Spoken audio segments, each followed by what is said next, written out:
Yo, yo, yo, as usual, I need around a second to ping the stream on the Discord and we'll be ready to go.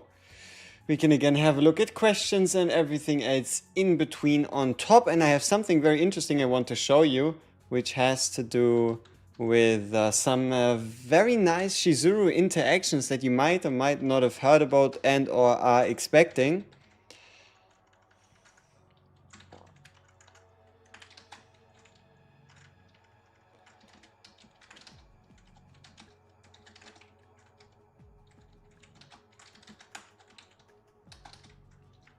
There we go.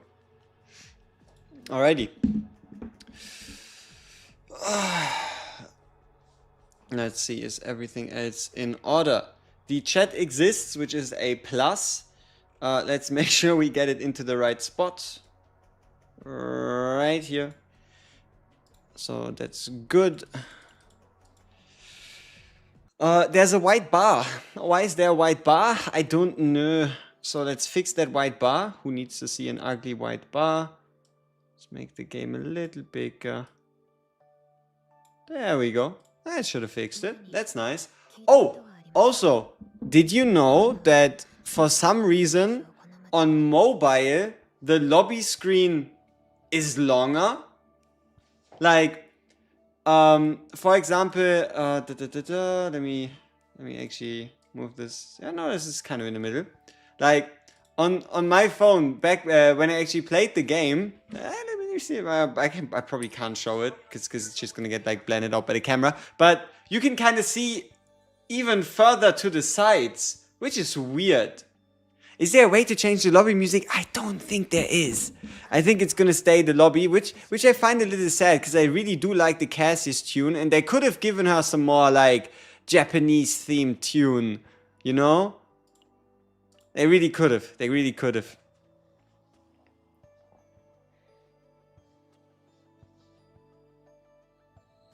Yeah, it's just longer on mobile. Exactly, like we go to combatants and we have 6 combatants in a row. Why is that? Good question. And also, it's not like we can change it, right? Like the only thing we can change. Yeah, I don't think we can change it. Tough. The Korean company give us some pop. I don't know. I don't think it would really fit, right? But alrighty, let's run it back before we get into the Shizuru. Before we get into what we're going to test today, let's start from the LMAO. It's 10 p.m. message, and let's have a look at who's already here. Yo, Craven, Feel and Fine, Enchemist, Sir Lice, Iconic Viope, Jonathan Ryan, Sir Lice, Donald Sock, Takao, YouTube, DGO, the wasps are inside. Why are they inside? Bucky6189, Mao Mao, okay, I lost track. Jinxie? Is that how you pronounce it? Because it's Ginkse. Harmony Fish, Andrew, Novibeth, Luceloops, Frosty, Feel and only GM Dot, Fruity Bitch, alright, Pheno Place, Villarom, Brownie, Feel and Fine, Ich bin X, let's see, who else do we have here? Einstein, Yop, Kago, it's a lot of messages, right? I might be missing you unintentionally. Love Linley, Haja Mariol, Archangel Company, Yasuke, Cajun, Dr. Hellsworth, Janica Moyne, Angry Llama, Pratt, plus, I don't know, how's this? Plus, I don't know how to pronounce this, I'm sorry. Smolev, Enzmonic, Sam Hawk. Alrighty, people. Thank you very much. Thank you very much for all joining in, and everybody I did not mention, I thank you even more to make up for the fact that I didn't mention you. Alrighty, I couldn't exactly hear what you were saying about no E2 Luke at the end of the video. Were you saying that we should avoid E2 Luke? Oh hell no, it's just Luke doesn't need to be E2 to make Shizuru better, but if you have E2 Luke, it's obviously for the best, right? It's only an upgrade. It only makes the interactions between the two in Chaos easier. Whereas, yeah, but it's not needed, right? You can run Luke at E0 with her together. Plus Hegel, I mean, see, that's the thing. It's pronounced and then you put the same name. You know, what am I meant to do here? All right, so here we go. Let me show you something interesting. This is our thumbnail. This is the way we made a character. But no, here we have ourselves a collection of interesting Shizuru facts. Alright? Now, let's have a look at what these facts are and what we'll specifically be having a look at today. Number one, we'll start simple and we'll wrap it up. We'll wrap it up higher, right? Number one, you have the basic attack build. How good does this truly turn out to be? How much can we make of it? Maybe we'll get ourselves the upgrade card and the skill card in a run. And then we would probably try to get 2 or 3 copies of the Oni Hunt Epiphany. Will it happen today? Hard to say. This, on the other hand, already is a very interesting interaction. And that is, you know this Tsukiyomi card that gives you 1 hit, as well as also 1 Will-O-Wisp for each hit. The way it stacks is, it stacks 1 hit for the next 1 to 3 cards, if you play 3, but it actually stacks 1, 2, 3 Will-O-Wisp per hit, but only loses 1 per card used. Meaning that you actually generate 3 Will-O-Wisp per hit with the first card, 2 Will-O-Wisp per hit with the second card, and then 1 Will-O-Wisp with the last card. Meaning that there is some incredible value in multi-Tsukiyomiing while adding the hits in terms of Will-O-Wisp generation. Next up, this one. The whole point behind the Karmic Flames on exhaust is the moment you exhaust it, you can't pull it again, meaning your deck becomes slimmer, the chances of you drawing into your Shizuru cards higher. And if you've seen the video that we posted earlier today, if you pick up the Karmic Flames exhaust card, you'll have an easier time drawing into the cards that we showcased. This! Y'all see this, huh? This is very, very important, and it has to do with wording. Wording is everything. Cannot gain AP except at the start of the turn works with the 1 AP next turn Epiphany. Any mention of 1 AP next turn works while you are restricted by the inhibit debuff. So if, for example, we were to play this gear bag, we should be getting 4 AP next turn instead of just the 3. And then that got me thinking, how about this? At the start of the turn, each ally takes fixed damage equal to 10% of their max HP, 1 AP. Could this card work as well? Because then we would have ourselves a upgrade card to put on a Psionic like Shizuru, and we would maybe gain 1 additional AP while being restricted, meaning that we have 4 AP every turn available, plus the reduction that we gain ourselves from the effect of the bounce skill, right? So we have to see what this card actually does, right? If the Glorious Resistance card actually works together with the inhibit debuff. So, yeah, we'll test the AP 1 turn again, yeah. Yeah, we'll do it again. I heard, and I think I've seen proof, but we'll do it at the start of the stream. If it doesn't work, then we'll just scratch it and we'll pretend we didn't see this. But what is also interesting is the fuck does this card even do? Like, I think I ran it once or twice, maybe on a K-Ron or on a Tresser, and I'm still not 100% sure what this card actually does. Like, what is this? Upon a card creation, Grand Random Epiphany, right? Like, how does this card even work? What does it even do? What does it even do? So the thought process here would be we get ourselves 5 stacks, create a bind card or like a Shadow of the Moon card, but then what? Then what happens, right? Then what happens? Doesn't work for the Shadow of the Moon? Yeah, but it gives a random... But what does it mean? And also, why is it once per turn?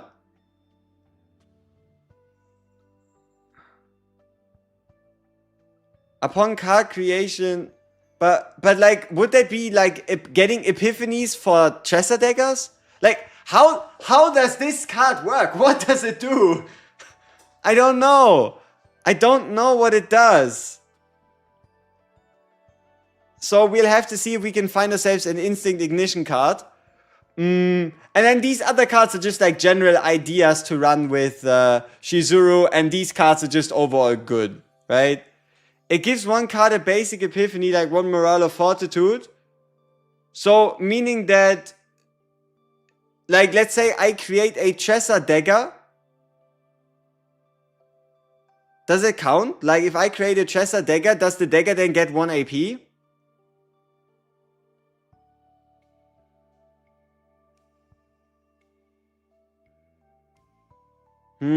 Yeah, the problem is that it's limited to once per turn, so... Yeah, we can probably scratch that card.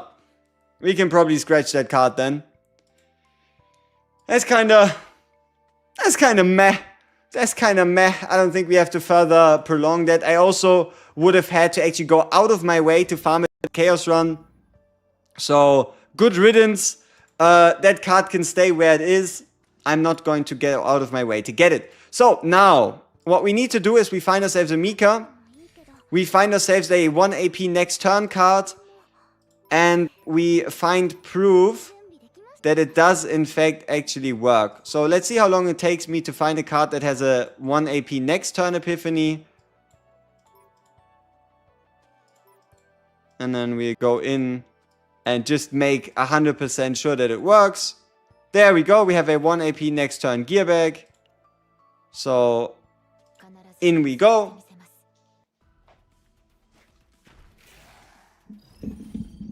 Alright, here we are. We get ourselves the Bondage card, which is fine. The Luge, these ones can all go. Bounded Dusk is in. Upgrade card is in. Tactical whatever is in. Alright, here we go.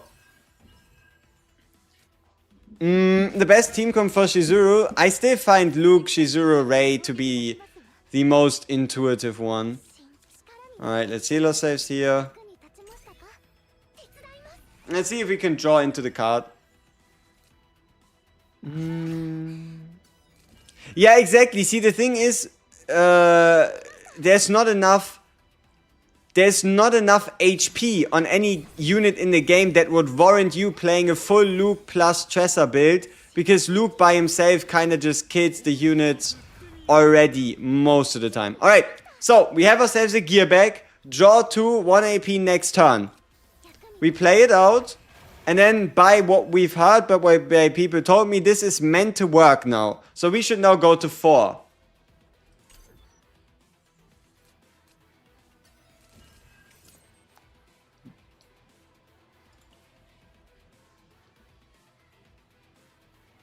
I don't know. This does not look like 4. You know, not to confuse anything. It's probably... Wait, could it be somebody playing out the gain 1 AP next turn and then playing out the Bound of the Dusk later?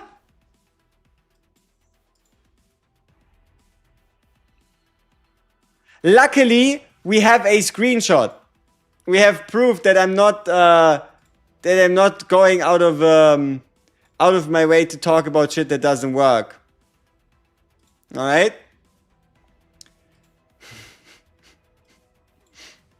So it's not, there were a couple messages like this, and I don't want to like, you know, I just need to protect my reputation or something.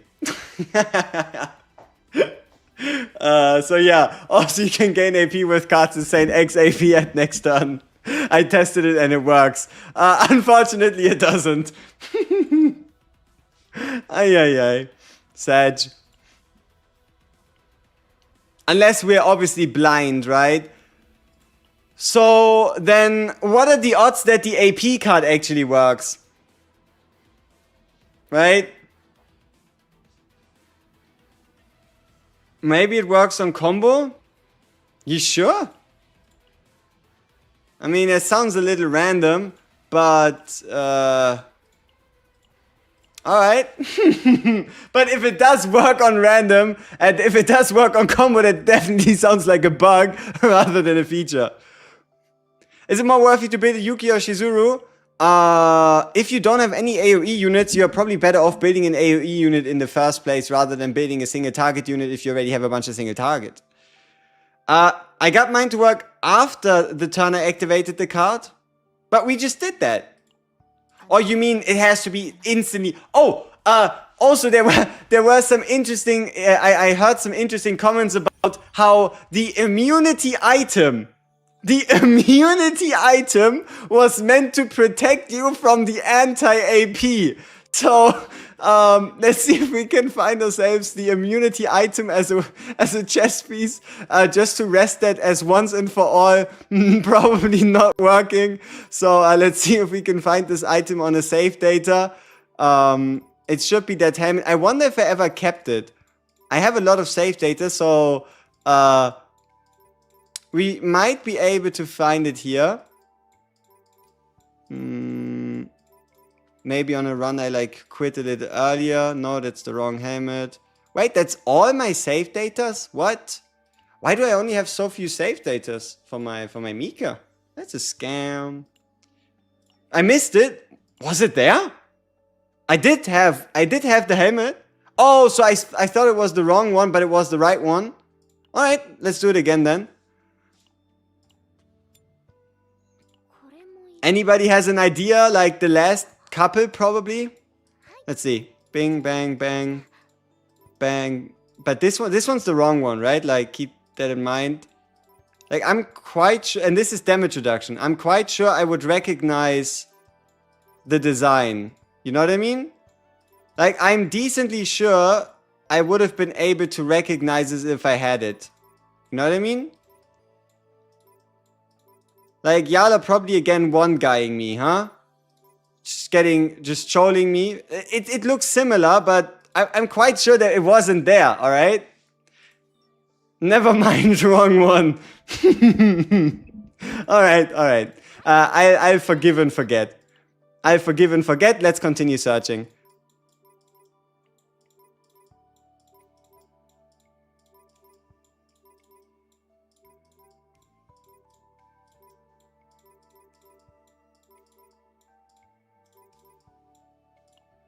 Nope. I mean, why would you keep that headpiece in your save data anyway, right? Like, the only way I have this is if I quit or died early while having this save data. Oh! Let's go! There we go! We found ourselves our junk drawer raid to test the immunity theory. Big! It's good to have 1 million save data, because now you can test stupid shit like this. Alright, so somebody said you can use immunity to prevent yourself from getting the negative AP debuff. Alright, let's see how that turns out. Yeah. So, we have our, you can see it, we have 1 stack of immunity, do not gain harmful effects. And then, yeah, we play our Bounded Dusk. And we'll see what happens next turn.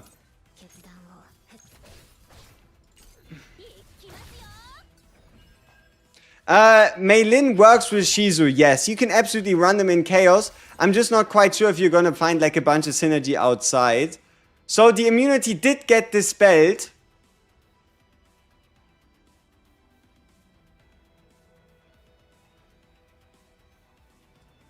No, it's still there. But why did the immunity go? But where did our immunity go?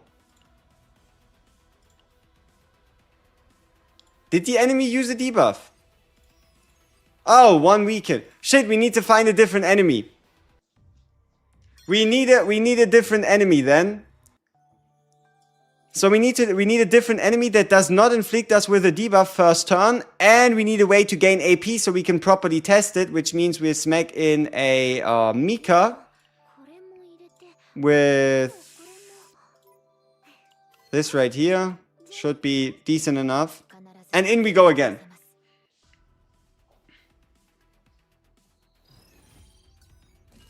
Is that a debuff? No. Okay, so they're not going to debuff us.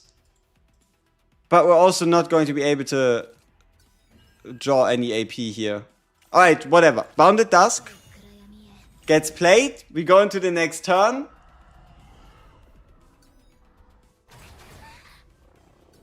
Immunity is gone. But inhibit is still here. Now, if you're wondering why is immunity gone, I don't know. I don't know. I have no idea why immunity disappeared. It's not like we actually got debuffed by the enemy. So, I don't know. It's a mystery. Is it a debuff? Apparently it's a debuff that you can't block. Even if you tried. Huh. I mean, we can still see if we can draw into something to generate AP. Let's see. Just in case, right? Maybe it actually did block it, right? Maybe it did block it.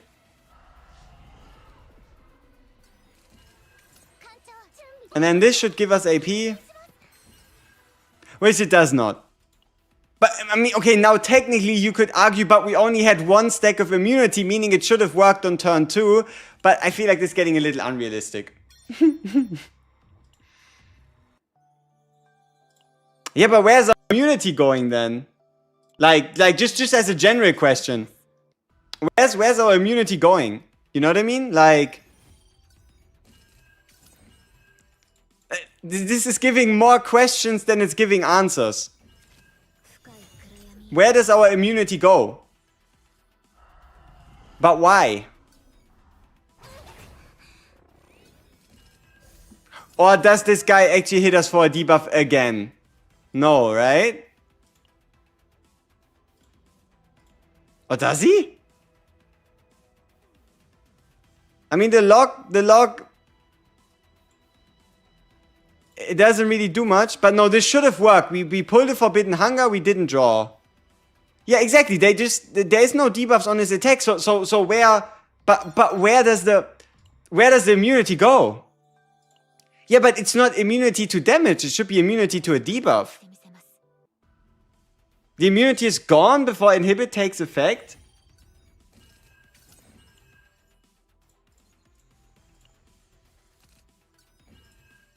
Immunity. Do not gain harmful effects. There is no turn limit on this.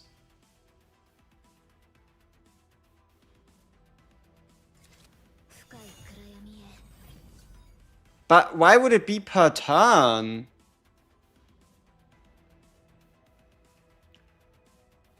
Oh yeah, maybe we don't play the card. Yeah, exactly. We don't play the card and see if it still disappears. Wait, where did it go? No, it's still here. Immunity removed. Why? Why? You can never trust these blue items, I swear. Like, blue items are the biggest scam in the game. They never do what they say.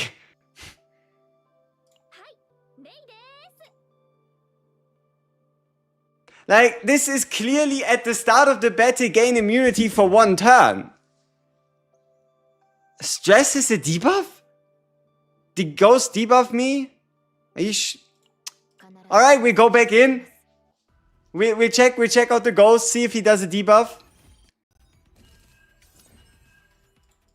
So, this time we're not even getting hit. They just give themselves hunger. There is no debuffs, right? No debuffs.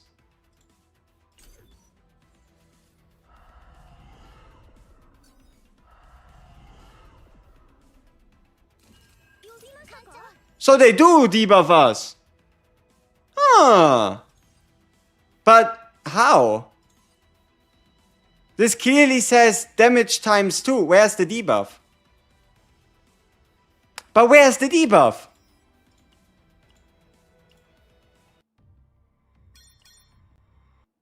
No, it wasn't for one turn. They do debuff, but how? Is stress a debuff? Is it because they hit us? Like look. This clearly only says damage. Whoops. This clearly only says deals damage. There is no weaken, no something, no nothing special. So let's have a look at our stress level, I guess. +4. Plus nothing. I guess stress also protects you from debuffs? Like maybe stress is a debuff? Okay. So what that means is to properly test this theory, we have to find a turn rotation where they don't attack us. Because otherwise our immunity just disappears. So we need to find some stage where they do not attack us. No, but they didn't attack us and the immunity lasted one more turn. So we just need a turn where we don't get attacked.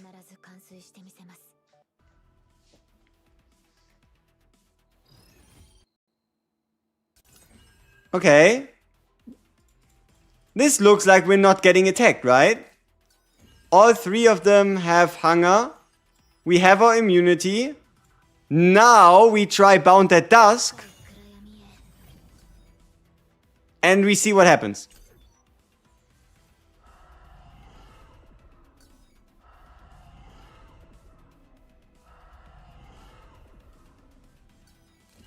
So immunity is still there.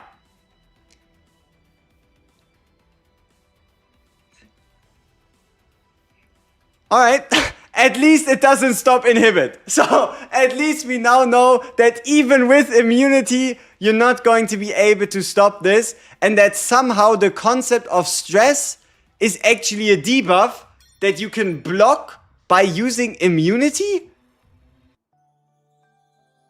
But no, how is it weakened? Where should, but who else do we then face?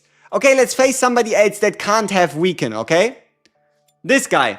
This guy's harmless. There's no way he has weaken.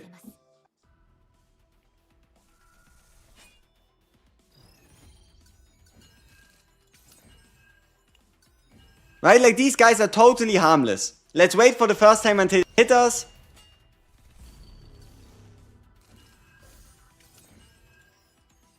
Shit, provoke. That's probably a debuff.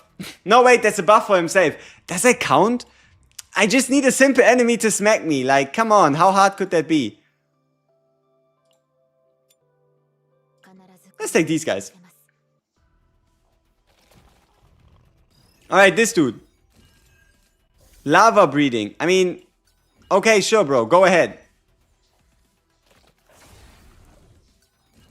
Now what? Bam, damage. We still have our immunity. He just does damage, right? He just does damage. So let's see what happens.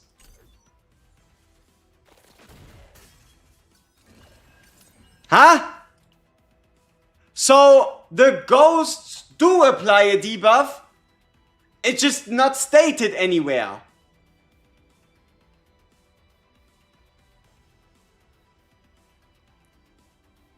It's some bullshit. So, immunity does not protect you from stress. Ay. Holy. And we just wanted to test one little thing, and everything tries to prevent you from doing so. Crazy. Sherlock WG cooking. I don't know, getting cooked. So, what this means is out of our fancy graphic, we need to make a change. It's a very important change. Alright? We put it in, and we take this as fake, and we make it red. Alright? Boom. And then we put this bigger, and then or maybe like Mythbusted. But, yeah. Good shit.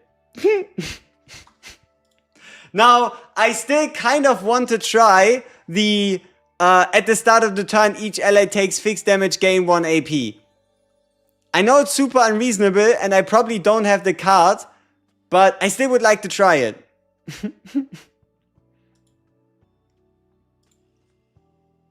Does the storage item work for AP? I don't have it unlocked. I might have some save data at the ends of the universe where I have the item, but probably not. Is it reasonable to get Gearbox on Shizuru? I rarely max out my cap. Yeah, absolutely. It's just free draw with an exhaust that doesn't cost you anything. And it depends, right? Like, so long as you're fine with reducing the chance of getting copies for certain cards. Storage is the effect of an item that you can get from Chaos Manifestation, Blue Planet, Exploration Level... No, not this one. Is it Swamp of Judgment? There we go. Action point is preserved upon effect reduced storage. Meaning you can carry your AP from turn 1 into turn 2. But it's not that relevant.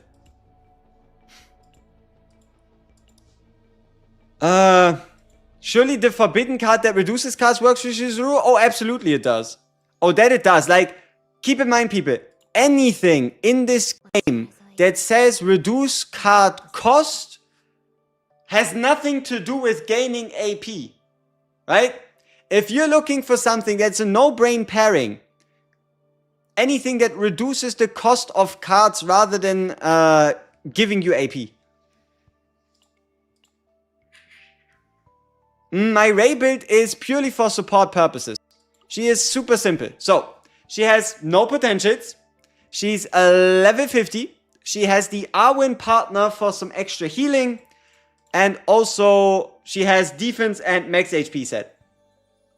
Oh, and also for those of you curious, a little bit like as a tip, or I guess a bit as a help on how to survive in a chaos. If you are running the 4-star, if you're running the 3-star partner, you are regenerating 8% health. But somebody did say when injured at the end of the battle, and injured is apparently a state of being less than 30% HP, which is weird. But recovery is healing while below max HP, and injury is now supposed to be a HP threshold that counts as injured. As at least what a comment said. So, I guess we have to get ourselves hit and then try it out. Bing, bang, boop, bop. The enemies reduce the cost of cards when hit. Shizuru should work well on. Oh, absolutely. That's trash. It's unfortunate, but trust me, when you do have 30% HP, getting a little bit of a heal is exactly what you need. So, and also she does only heal at the end of the battle. So, alright.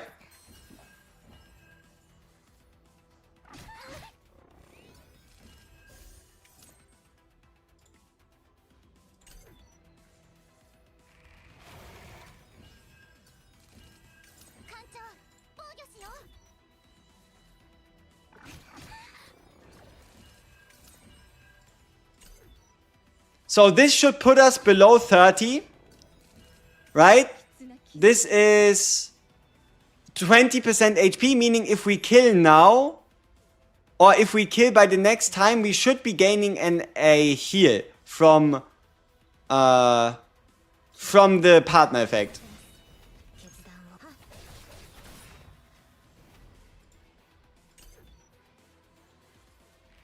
So he heals himself, whatever, blah blah blah. And then we just kill him here. No attack cards used, no cards played out, nothing fancy.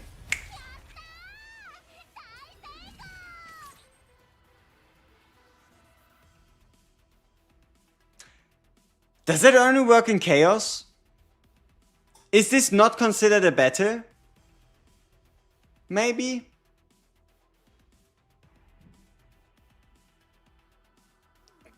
So we would have to beat all of these guys. Alright, but then how do we see the heal?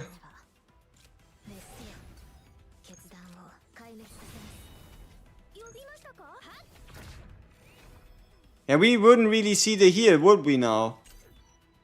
Battle is only Chaos, huh?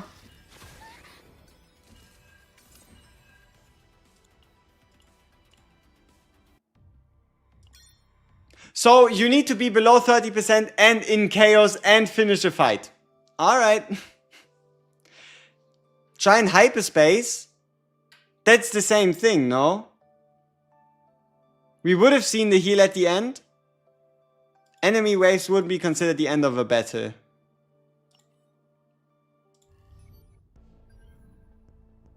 I mean, we just accept it. Like, oh no, somebody said we should test it with the partner that's on raid up, right? So Alyssa, when in an injured state, increases the heal amount by 50%. Okay, so we go in. We find ourselves at the fight again. This time we're actually swapping the raid partner. We're putting on Alyssa. Onto Mika as well. I'll give you Wak Wak. Alright. And then let's just hope we draw it first turn. What are we doing? We are testing things. We're busting myths. Because, yeah. There's a lot of a beautiful phrasing going around. So, we have ourselves the partner. Yeah, come on, give me some hits.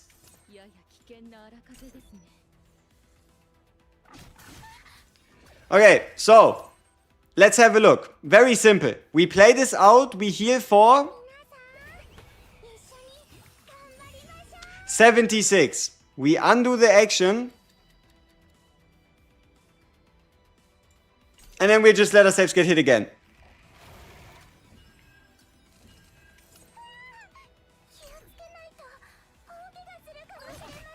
Boom. Now we are almost dead. And we heal for 114. There you go. Ta-da! Science. Yeah, but it's a lot more visual like this, huh? Like, it's alright, bro. 76 on 114 is a lot more visual. Huh? Ta-da! That's how it goes. Okay, so now what? Are there any other myths or rumors or anything like that that we need to test with Shizuru that doesn't work the way it's meant to work? So that we can actually start focusing on what she can really do. Does anybody else? I don't want to hear any stupid ideas just to waste my time. I want to hear something you might have heard somewhere that we could technically try and prove. Try the 21 hit build? I mean, we just did a 23 hit build, right? So if anybody still has anything that you think might be a little suspicious about Shizuru, let me know. Could you remove the bound and make Shizuru work? I mean, that should be easy. You just remove the card, yeah. Could I check if the activate 2 lead actually works? How about removing the bounded dusk? I mean, if you remove the bounded dusk, you just don't get the inhibit debuff. Not that you get the card effect. I don't think we need to test that. Is Shizuru homeless? I don't think she's homeless. My opinion on the Shizuru team right now, I'm still a big Luke Shizuru Ray fan, but outside of the chaos, I'm still not 100% sure what I want to do with her.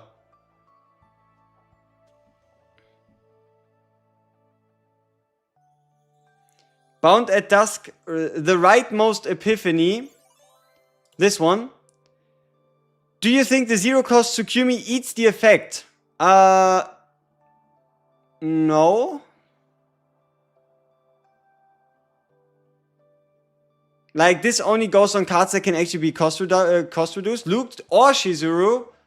Probably Luke. The top one in Asia at the moment is Shizuru, Meilin, Veronica. Yeah, but the reason why is because my guy thought he was funny and removed every single card out of a Shizuru deck besides Bounded Dusk and then was just playing Veronica, Meilin. He wasn't playing Shizuru to play Shizuru. He was playing Veronica, Meilin with a 0-card deck.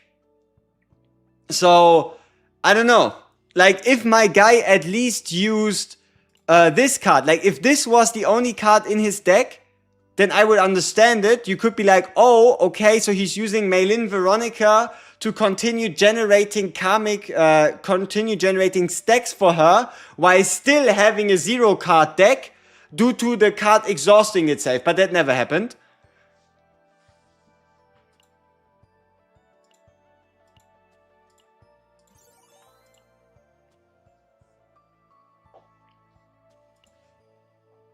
Would a 49.7 and 178 be good enough for Luke? Absolutely. Though keep in mind, if you don't have his exclusive or a crit rate boosting partner, there's a 0.3% chance that your rapid fire still doesn't crit and doesn't give you a bullet. So you might want to try to get those last 0.3%. I didn't play the event yet, at least not properly. What I did is I one-shot turn 1 and then I stopped. So that's why we're on silver. So we one-shot turn 1 and then did nothing. So yeah, I still need to come up with a plan for what do we do after killing the boss. But at least we can kill the boss. Bonnet does second epiphany. Do you think the zero cost Akumi eats the effect? It could be used with E2 Shizuru. Oh. Okay, so the second epiphany.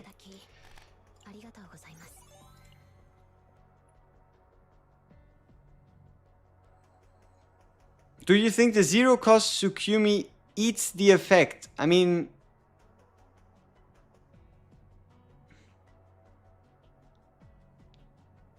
Yeah, so if you do play a Shadow of the Moon Plus, you better play a card that costs 1 or more. Because if you play a card that is 0 cost, it probably still takes the effect away.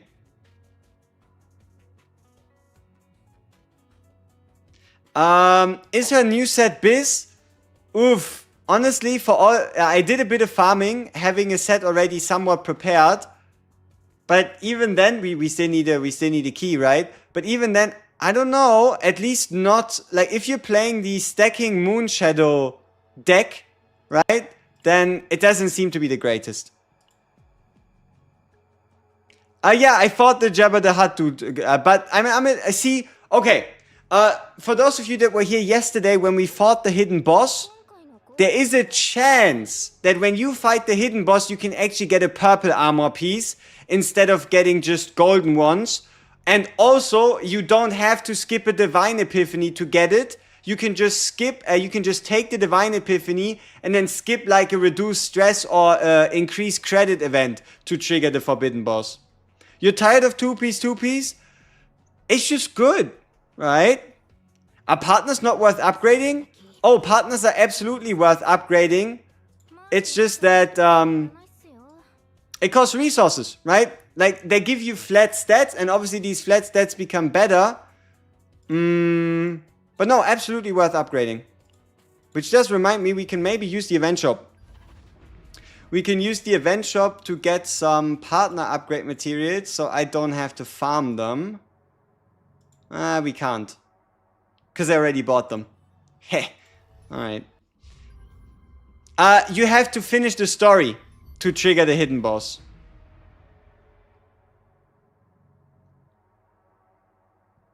I can show you Shizuru's potential screen, sure. But, yeah. Is Battle Pass partner better or the 3-star? I would like to say Battle Pass. I would like to say Antea due to having higher base stats, giving you 8% damage increase, and this card creation thing at least working. But then again, you're probably getting a slightly worse effect from Antea, but at least you get an ego skill that's not a shield. So it really depends on how much do you value AoE damage plus vulnerability.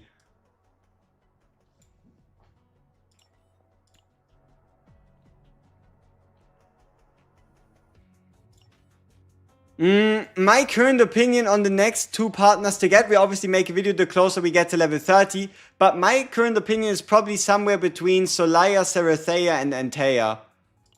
Depending on if you like play Hunters and you don't intend to go for like a Janet, or if you play Rangers but you don't like to go for like a Marin or a Tina.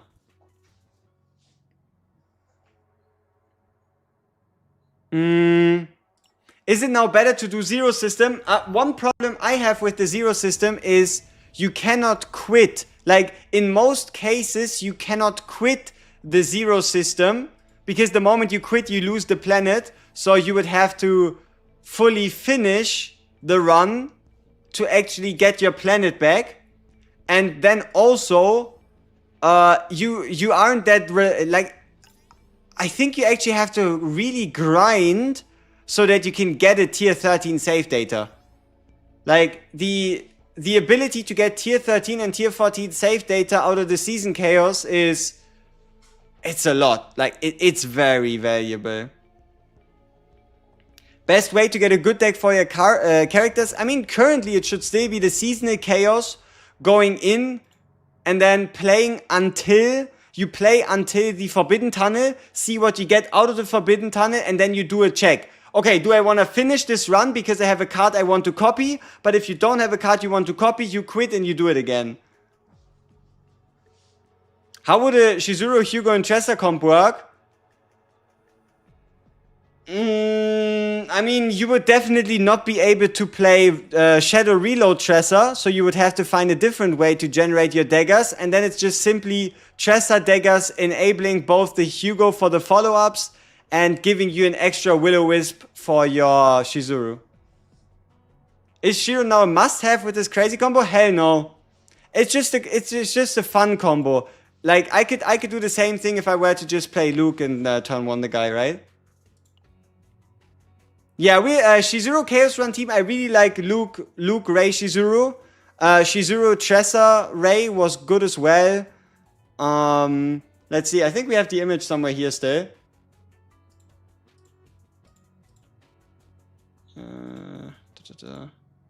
It's still something like this. That's kind of the image I'm still going by for the moment.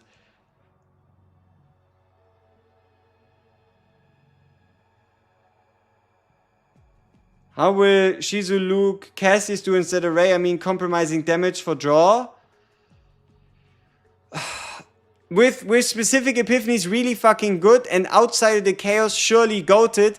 Inside of the chaos might get a little funky. The best way to use Chizuru is a Tsukugi spam bot sitting in a corner. And not quite.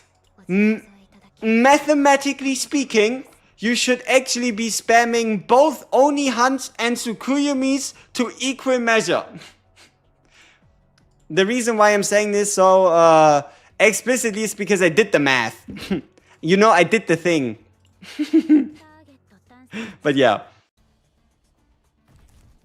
Why no Renoa? Because Renoa discards do not count for Karmic Flame stacks. Like the Bound Shackle Will-O-Wisp generation does not work with a Renoa.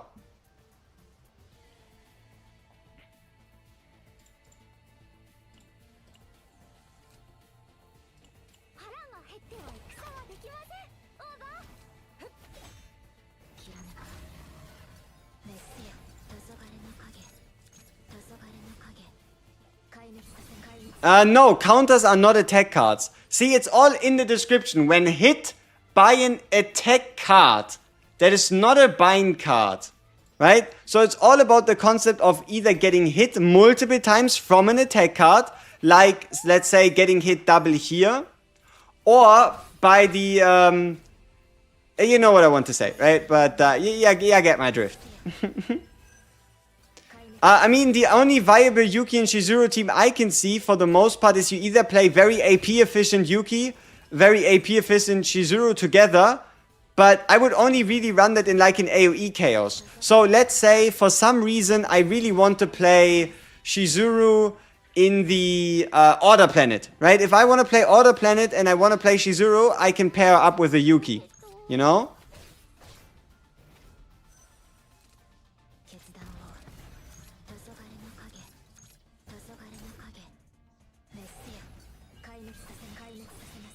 The game is... Oh, you're right. It's currently down to 70%. My fault.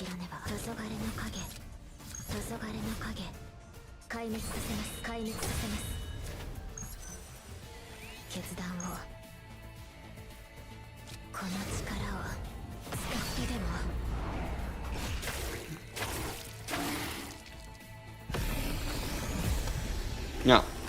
Do you think Shizuru will be used outside of a Void Chaos, or will she feel much weaker? No, I think you can absolutely run her in a Void Chaos. It is indeed so satisfying. And that is truly, and also keep in mind we only played Chizuru cards, so if you can come up with more synergies, more ways to do more things, like, you know, something that somebody mentioned is also for this stacking potential, there's a very special card that we can now gain as a season chaos. And that is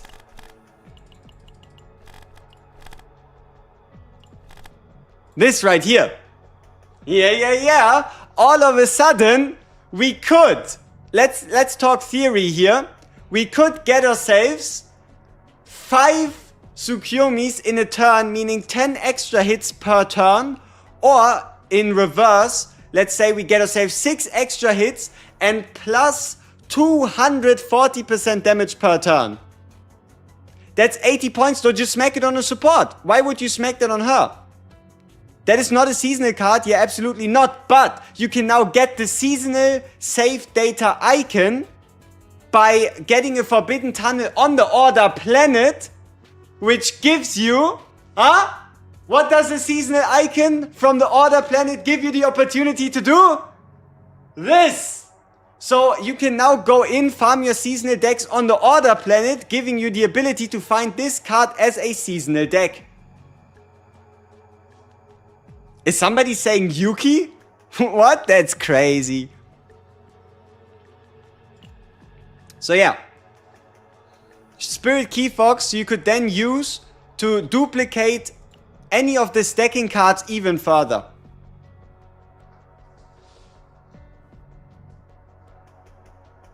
One quick question. What do you think about error code item from the second season shop? Is it worth it, right? And what are some good units? I'm working on a video. Right? I'm working on a video. Don't you worry. This thing, it's in the works, okay? It's in the works. I'll post it as soon as I can. Maybe after the stream. At minimum tomorrow. And that's a promise. So just hold on to that a little longer if you can. Should I pull for Shizuru or dust off my level 1 win? I love them both. I mean, if you love them both, then you can just play Rin and pull Serennial on Christmas, I guess.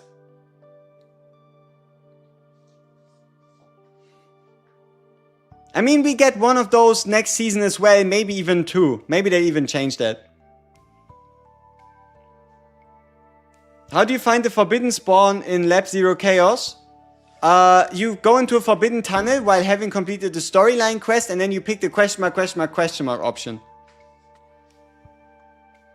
Okay, so I mean, sure, let's do what the devs intended, right? The devs said, okay, please play Yuki and Shizuru together. So how about we do an Order Chaos run, a seasonal Chaos run, just to get a feel for what kind of cards we can expect, while also then going for the Forbidden Tunnel and just seeing, hey, maybe we walk away with the Spirit Key Fox build. You never know.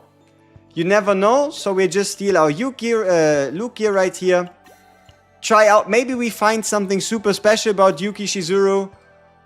Doubtful, but not impossible.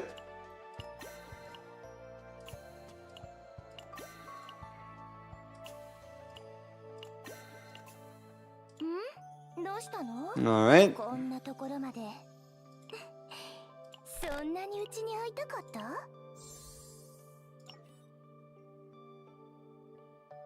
But who do we pair them up with? I mean, Yuki does have 2 multi-hit cards, right? Like the ability to gain multi-hit from the Flash Slash, but obviously the multi-hit from the Iceberg Cleave. And you can also use Shizuru as draw support for Yuki due to her being a psionic. Something you should not be underestimating is the amount of neutral cards that Shizuru has access to.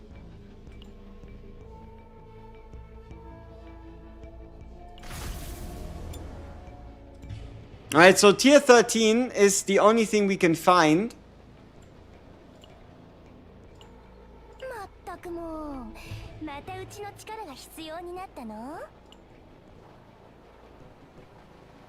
It's not helpful. But the save data? What about the save data? What's about the save data? Bato. Can you play the tactic for the second phase of the new boss? Why is everybody running Mika, Cassius, and Tressa if it's a tank phase? It's not a tank phase. It's misleading.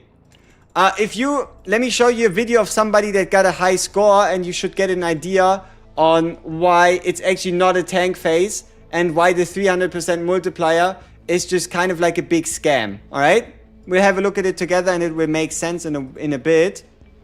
So, display. Let's go. Chaos 0 Nightmare Great Rift.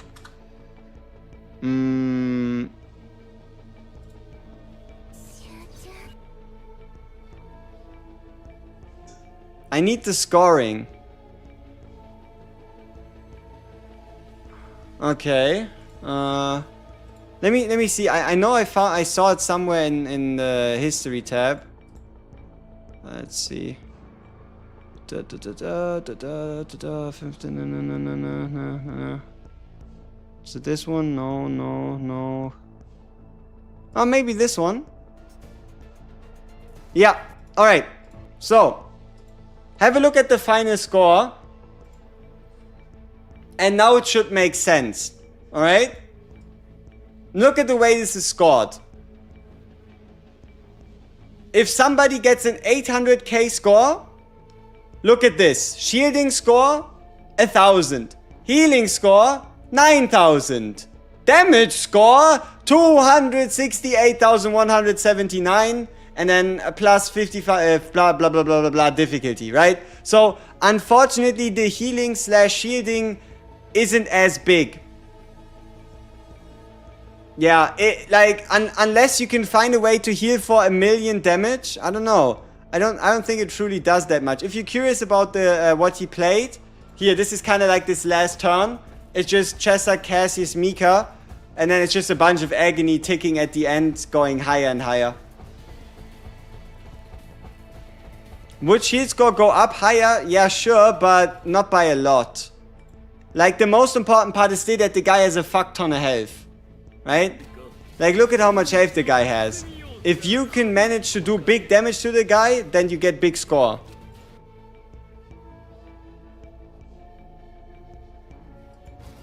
How could a Tressa be ticking for more? Damage buffs, flat attack, partner, shenanigans, upgrades, agony damage increase for turn from card. A lot of ways. Is the second boss turn limited? Yes, 10 turns. Normally 5, but goes up by 5 so long as you beat the first boss in 5.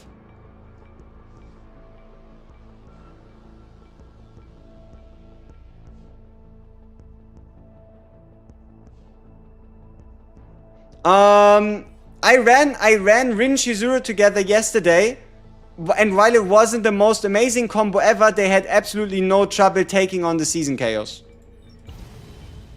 RIP FPS? Absolutely. That thing seems to be cooking you if you have like 100 agony stacks. Yeah, it doesn't really seem worth it to try to think about healing. Like, you need healing and shielding to stay alive, but the score impact of healing and shielding isn't nearly as big as the buff description makes it sound.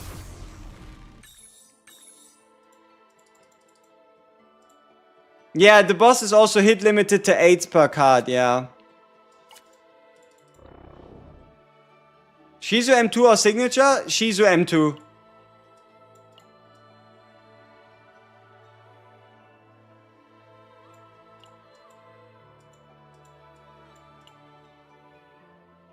Now, what we could technically do here to build a better deck is get rid of a Striker Darkness to increase our chances of copying the cards we want.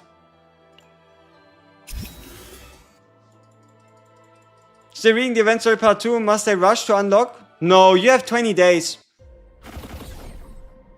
You have 20 days. You can take as much time as you need.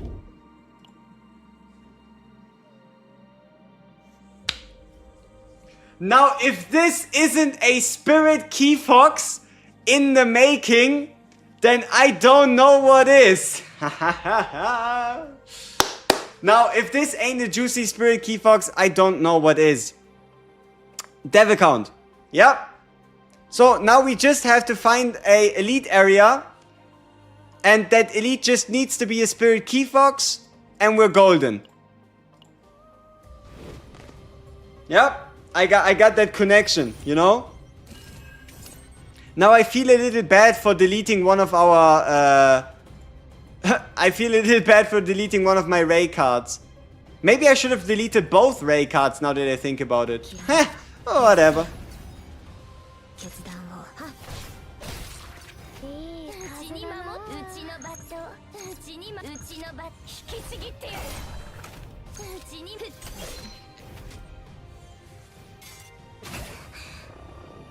How big is it going from E... See, there's something about E6 Shizuru right now that's a big problem.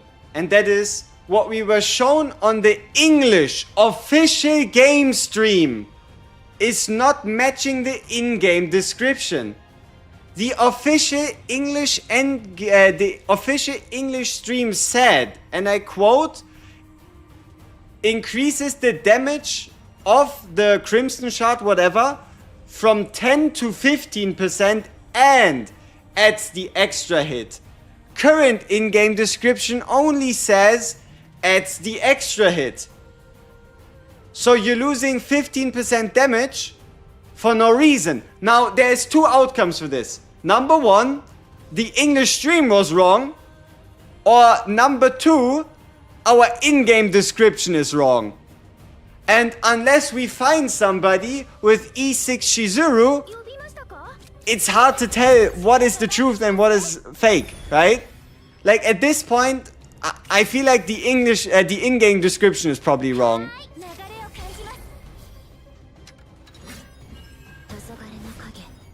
Exactly. Maybe it works and it just doesn't show. The Passion Luke stream, yes. The Passion Luke stream.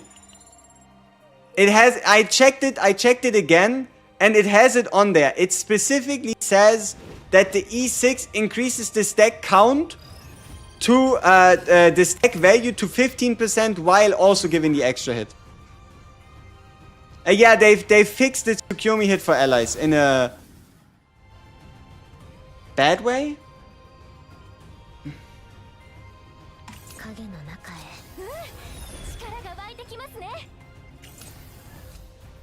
Honestly, I don't know. See, the thing though is, it's always about the in-game descriptions when it comes to the truth and lies and right and wrong.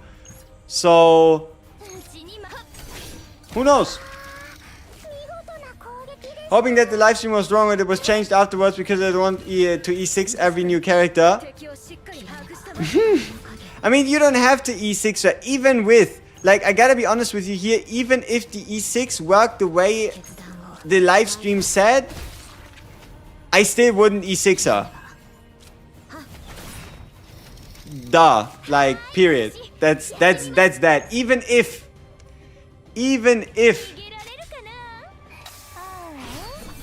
I appreciate it, Paul Tracy.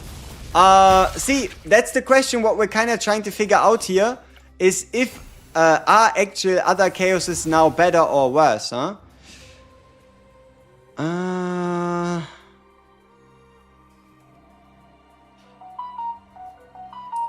One turn 40%? Or do we get ourselves the 2 1 draw? Huh, I don't know. Luke E2 or Janet?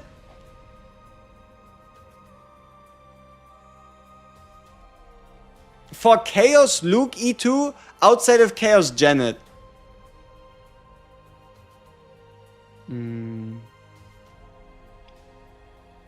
Bing bang boom bap boop bap bing bang boom bam.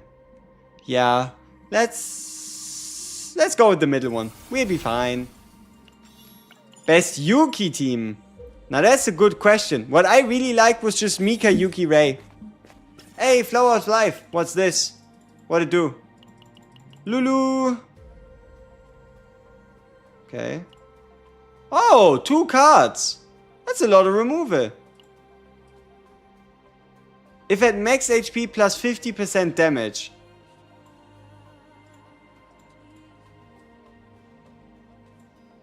Yo! you turn 1 enthusiasts. That's a pretty fucking good weapon. If you're playing turn 1 anyway, getting plus 50% damage for your first turn, that's pretty good. But no, we're gonna go for the 2 remove. We're gonna go for the 2 remove. There we go. You have to confess something. I got 4 times draw 1 plus 40% with the vulnerable divine epiphany. You have sinned. Congratulations. Is that what I meant to say here? Okay, I don't know if I'm going crazy or something, but whenever I ravage an enemy with Shizuru, she will fill the AP back to 3 when inhibited. No, it doesn't go back up to 3. It only goes by 1. So you can go from 0 AP to 1, from 2 AP, from 1 AP to 2, or from 2 AP to 3, or from 3 AP to 4, I guess, if you do it with a 0 cost. Is Haru not good for Great Rift? I don't know. See, the thing is, Great Rift currently has a order and a void damage boost. So if we remove 2 Dark Blades, that's 50 points, right? And if I get myself the Spirit Key Fox card, that's 80 points. Right? So it's 20, 30, and then 50. So it would be 100 if I but I already removed the card. So this is 100. Which means if I remove another card, I won't be able to keep. Because there's no removal event. Shit, I can't do this.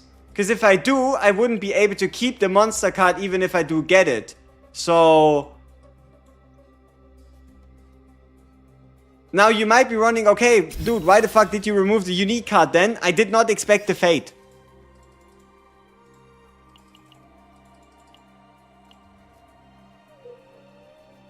That's probably my answer. I did not expect the fate.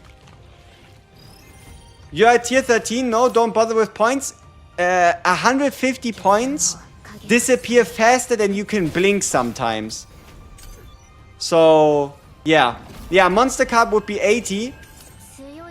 So we are already dangerously close to going above the limit if I want to get the card for Ray.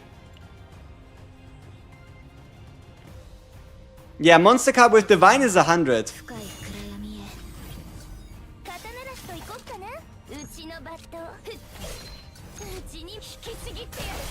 Shigi. I just got 10k units from the wrong excursion answer. Did another incursion, got the right answer, got 100k units. Does it matter? No, I think the rewards are random. Okay. The next event is important. Does the next event look like a Spirit Key Fox?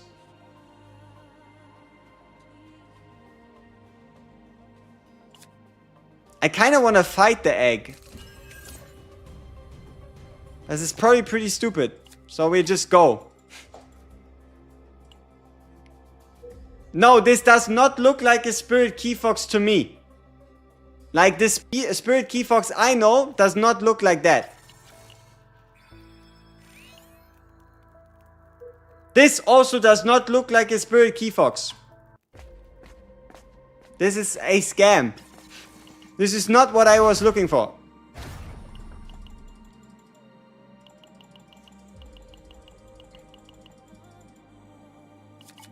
Coward? No, we have a fate. We have a fate that guarantees us a monster card. We have a fate that guarantees us a monster card. So that's why, you know? And also, if we do get the monster card, we can insta-quit. So I think our best plan here... but we... no, but we do have the tunnel. Okay, we have 2 choices here, people. 2 choices. Let me explain my thought process and then you know what I'm talking about. So, if we go... we have 4 cards on Ray right now, alright? If we go down here... and get through this and beat this guy, we have the choice between 2 monster cards. Like 2 different monster cards, right? But if I go up here, there's only 1. But if I fight here, I might Epiphany into another Ray card.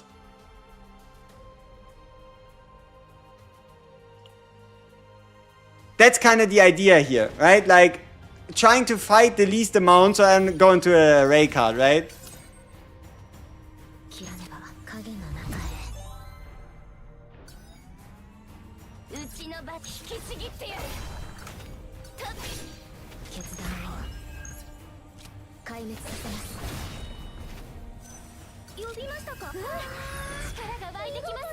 Is Shizuru work best with Yuki or Luke? Luke, 100%. Why don't I want Ray cards?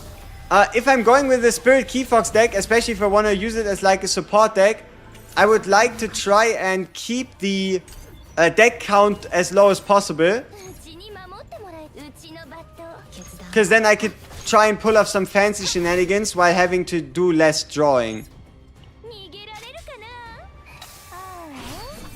We're running Green Planet. Yes, we're running Green Planet to see if we can get ourselves the Spirit Key Fox monster card. Alright, I mean, okay, we already got Predator's Blade. It's what it is. You know, at this point we can probably just go further. Does anybody know which exact event on the Order Planet gives us remove? I mean, I guess we'll know it when we see it, right? So... I mean, might as well just play the whole...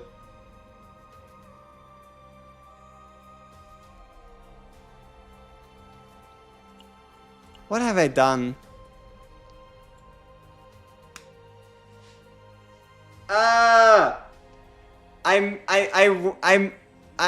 Fuck. But this might actually be better. The reason why this might actually be better is because if we took the the encounter last time, it would have been guaranteed a chance for us to fight, whereas here, we can again see who it is, and then move on if it isn't the right monster. Ha! It was actually a smart play, trust me. It was actually smart, after all.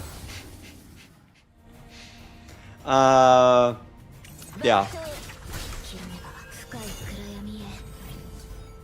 We need tunnel.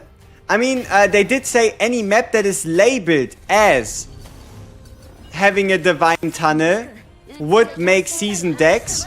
But we can also visit the tunnel as well. Like, sure. It's not like it's gonna stop me.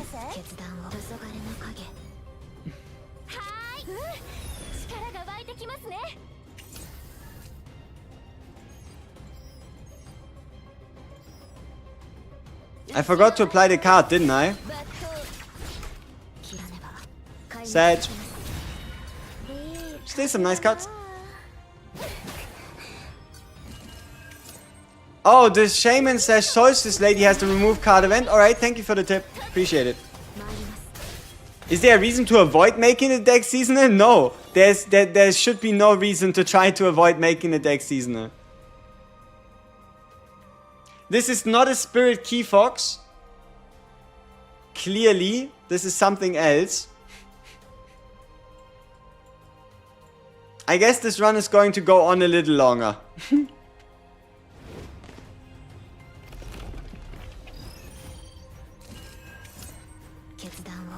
Oh, divine.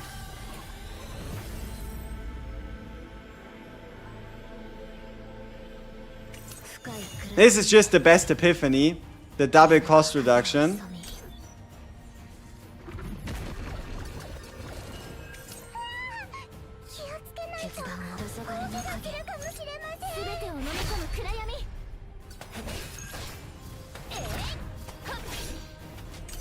Especially because it stays.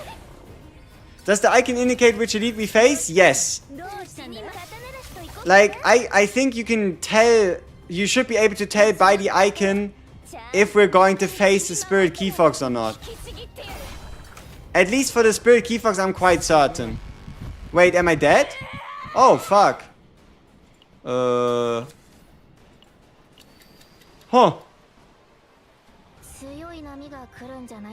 Okay. We should not be doing that. Now, how did I lose the rest of my AP? It's the map, right? No, it's not the map. How do they take damage? How do they take damage? Huh? How? He hit... Oh, so I played 8 actions and he just hit me? Oh, okay. When hit...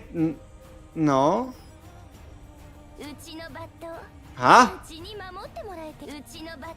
But why do I die? But why does this kill me?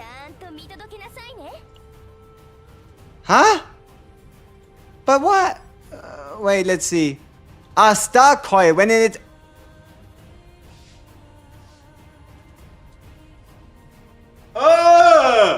Why is the percentage so high?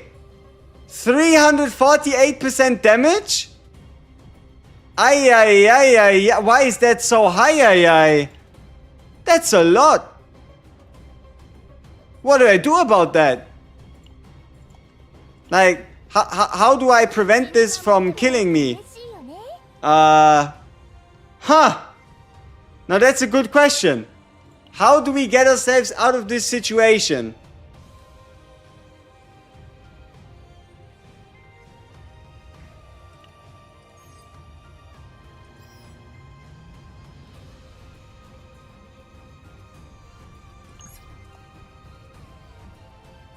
That's the thing, you don't? You might be onto something.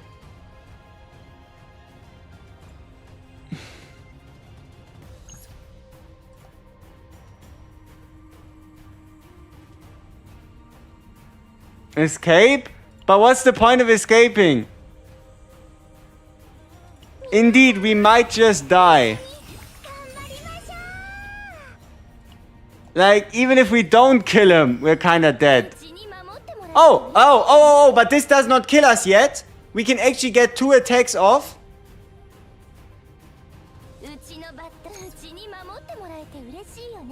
Or at least 1 attack off without dying.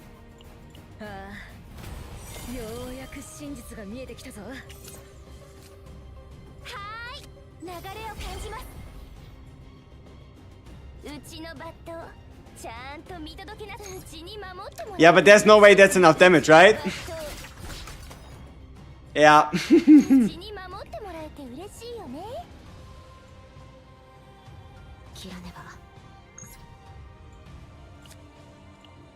Hmm.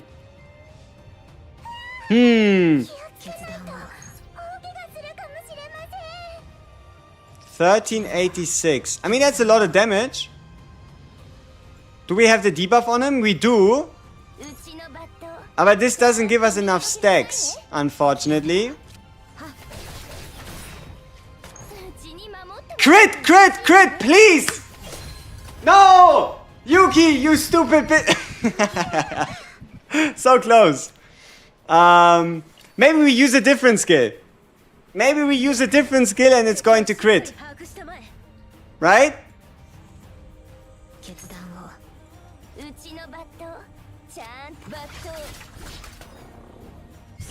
Okay, maybe we use a different skill.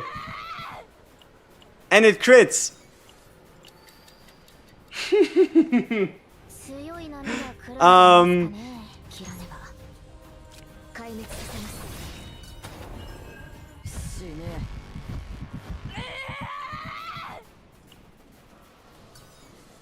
Yeah, I think we're out of options.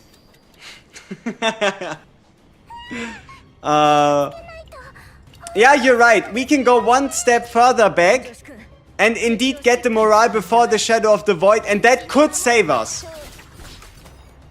So long as this now kills.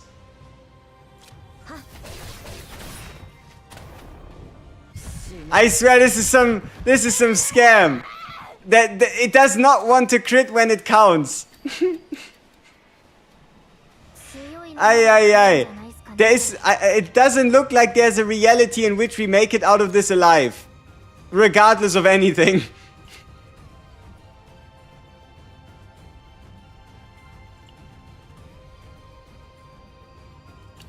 Okay. We have one last try, and that is only hunt into Shadow of the Moon to save us.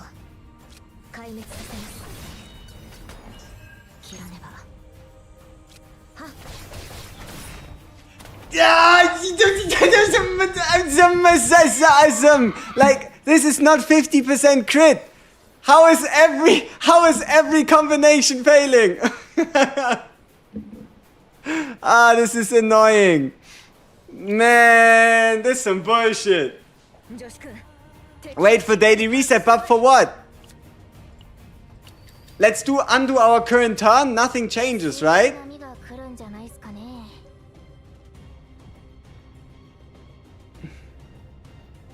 Okay, let's turn that back. How do we get out of this alive?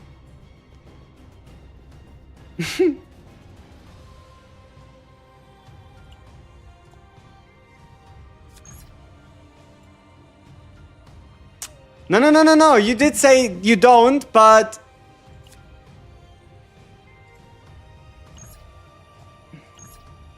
Do y'all think we can generate 2?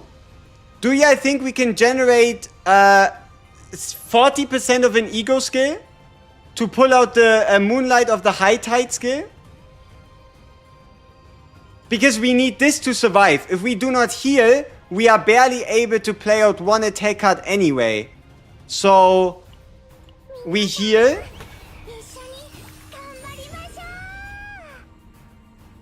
And then, yeah, last time we used this one to actually move the Rapid Slash into our deck, which did not end up doing anything.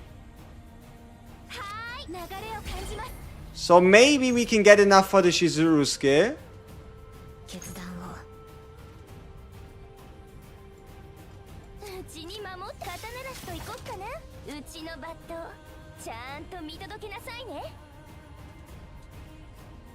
I mean, who knows? Maybe this changed our RNG for the better already, right? Like, come on, that has to work. Hey, he still kills us. Fuck, there was never a chance in the first place. There was never a chance for us to win in the first place. Don't tell me it's because there's a fucking Cthulhu coming in. Don't tell me it would have worked if there was no Cthulhu.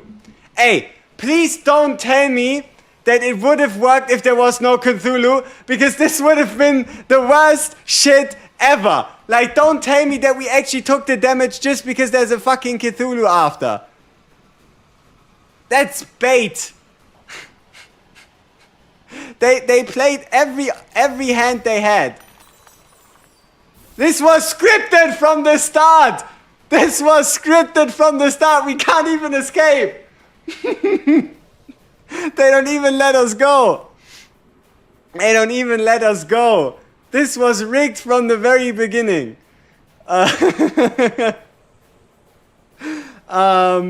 Yeah, shit. Okay, I admit defeat.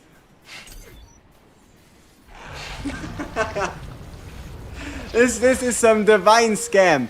Yes, we could have waited for the reset and yeah, yada yada. It's alright. It's alright. We're fine. It was indeed rigged from the start. There was never a chance for us. And we're even getting the events. We're even getting the user proto skills in a one turn. I gotta admit though, I do not feel like I bound anything to my fate. I felt like I just got, yeah, indeed, endless repetition for what? For what? Using 9 proto skills in a single battle for what? What's the end result? We're still dead. Yeah, I guess we have to do a Shizuru temple, right? Like, it just makes sense, right? It's just like, duh. Yep. Alright, no fake out, but a double ray. Alright, sure. Give me that double ray. Okay, now what? I think we probably changed the ray partner. And next chaos we pay more attention to what we're actually playing. so that we don't end up in a situation like that again.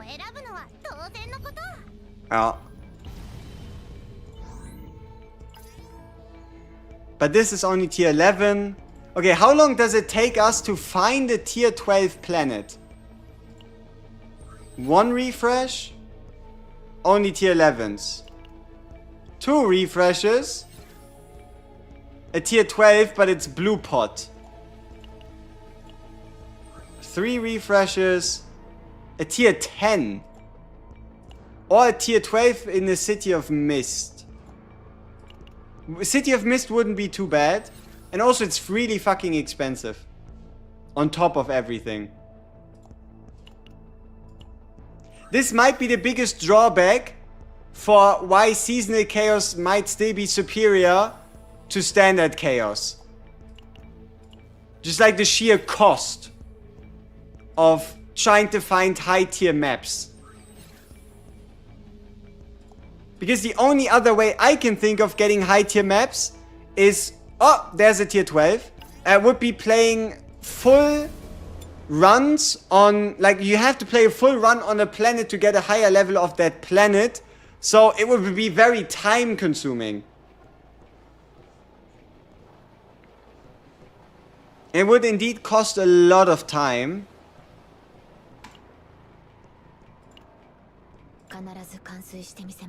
I wonder if we made it past...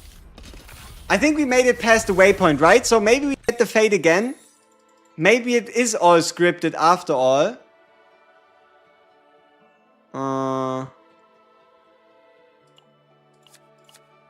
100 for a neutral card.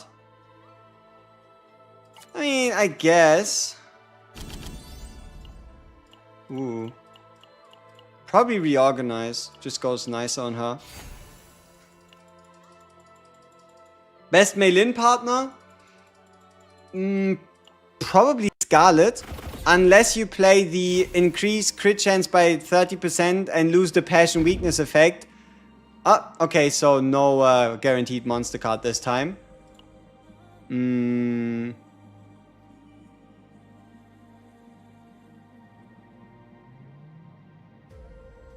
mean, this challenge could at least be somewhat fun. Ooh.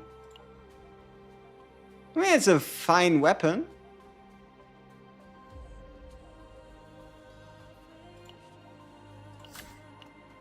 Not the greatest to take, like, outside of a chaos, but hey, for a chaos run early, it's not too bad. Dev account gone, yeah. Yeah, crazy, right? They took away the dev rights, the admin rights.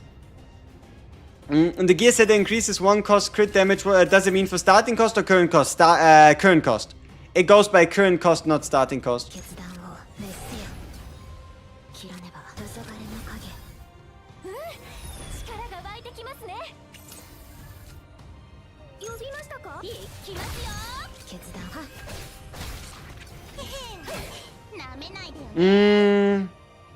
For some reason, if the cost of the card drops to 0, you use the set. Yeah, because it goes by the current cost of the card. Which is why the 1 cost set is nothing I would recommend you to play with Shizuru. Especially not if you're running the cost reduction epiphanies on the... you know what I'm talking about. Hey, you got into a WG scheme? Was geht? Yo, welcome, welcome, Mystic. Which partner should I pick? Shizuru E2, Hugo E2, Kairon E0? Probably still the Kairon partner, because the Kairon partner is that impactful. Like, Briar for Kairon is that good that you should probably still pick Kairon even though your Kairon is E0. At least if you like Kairon. If you don't like Kairon, ignore what I just said. But you shouldn't have mentioned Kairon if you wanted to know. Why do you think a lot of people think Shizuru is mid? I think she's good, not the shackle card.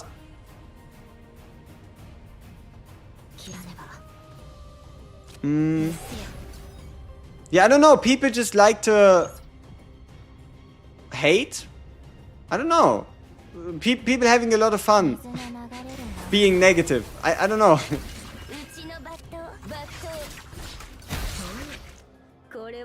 Why is Ray better than a Nia in this team? Because Nia in a chaos can feel absolutely inconsistent at the beginning of a run. It's just, outside of the chaos, hey, I fully agree. A well-built Nia is can be absolutely incredible. But if it ain't a well-built Nia, things are getting a little tough. But out of the loop, why is Luke good with Shizuru? Because Luke naturally has multi-hits, his bullet counts as extra hits, and the way the curse checker works is that any hit from attack card, so the attack card hits multiple times, gives you multiple stacks, or if you just hit it multiple times with different attack cards, you also get stacks. So the simple of it is, Luke is the one that most consistently provides a Shizuru with extra stacks for her meter bar during a chaos run. Happy reset! Yo, yo, yo, happy reset everyone! Is this Seed of the Forest event good? Maybe. Well, we'll find out. Better to invest in the E6 barrel or E0 Haru? You can use E6 barrel in Morty. Convert a selected common card into a rare public card. I mean... Sure, why not? Let's try our luck. Let's see what we get.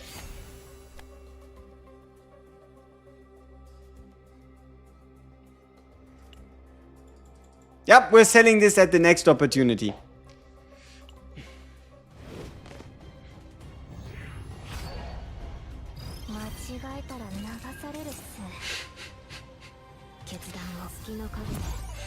Yep. I mean, I don't know. Are there any good, rare, psionic or controller cards? Like, I know attack exclamation mark would be great and rally would be great, but those are common.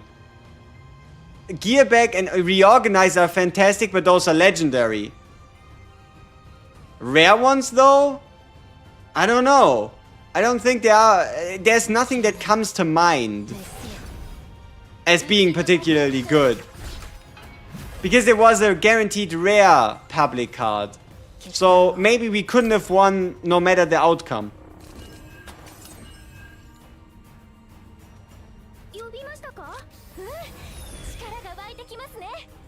Just because we have a burn card in hand doesn't mean we're cooked. Yet.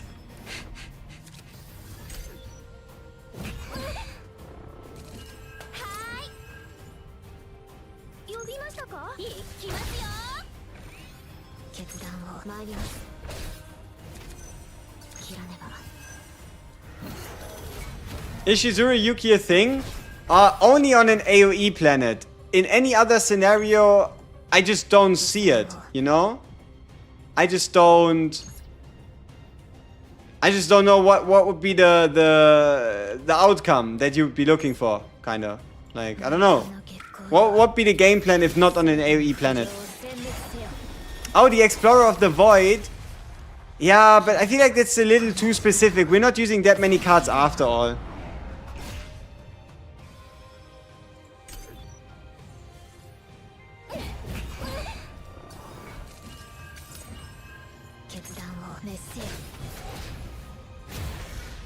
Solid.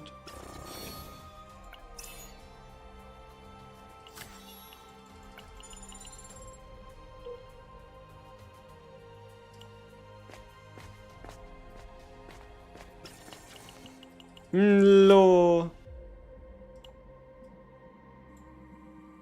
40% damage if at max health. Select and remove one card. Alright. I know exactly which card to remove and the game agrees. The game does in fact agree that this card is utterly outrageous and it should go where it came from. Into the void.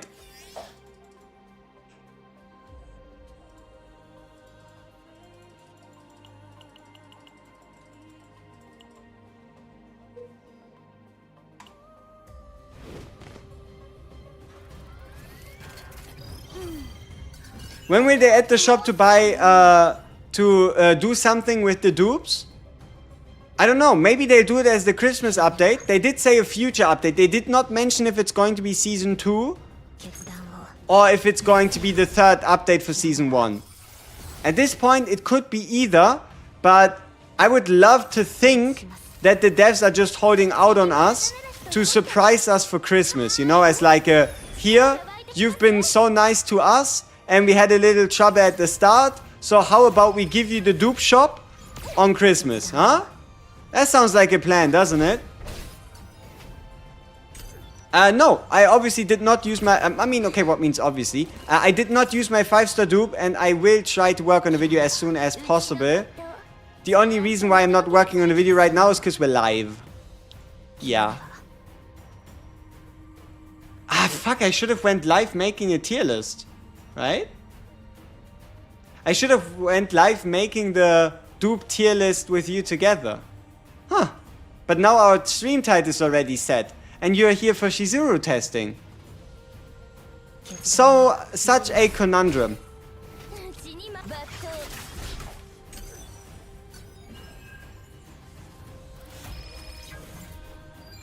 E0 Serenia for Christmas? I'll let you cope, okay? If you didn't say let me cope, I would have probably awakened you from your fantasy. But like this, I'll leave you be.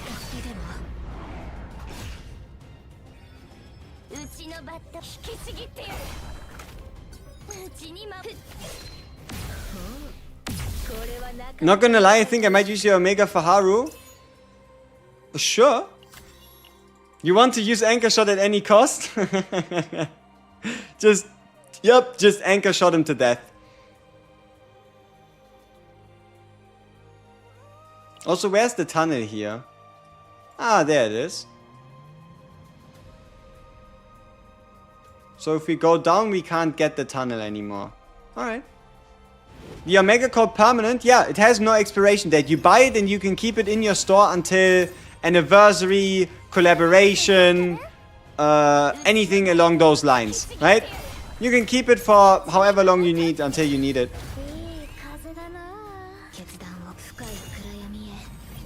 I feel like based on the new artifacts, Serenia will be a main DPS. Want to finally get a support. It might also be a set for Season 2, and Serenial is indeed actually a support. Who knows, right? E2 Haru allows you to play an Anchor Shot regardless of cost, but in exchange for playing it at 1 AP less than intended, you lose 40%. 2 AP less than intended, you lose 80% damage, like actual 80%. So if you do 2000, you only do 400. Quick math. And if you go from a 3-cost Anchor Shot and you play it at 0, it does no damage at all. But it still allows you to play Anchor Shots at less than 2 AP. Brown Dust 2 collab, isn't that like a Mega Guna game? I don't know if that's a good idea.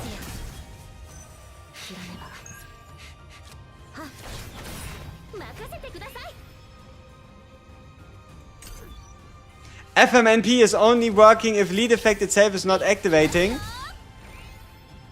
You sure?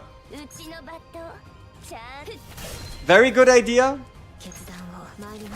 I don't know. I like the a little bit more subtleness of a lobby screen rather than having something more crazy. Right? Like I'm fine with the way it is at the moment. I don't need no changes.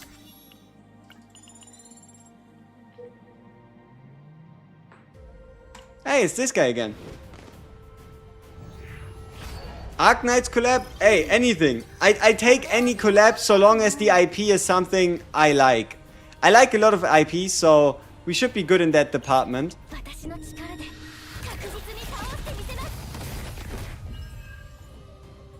I should make a change to see how much save data I can accumulate on the unit. I think the way to get the most amount of save data would just be by yeeting in as many neutral cards as possible. So I don't know, maybe like 90,000.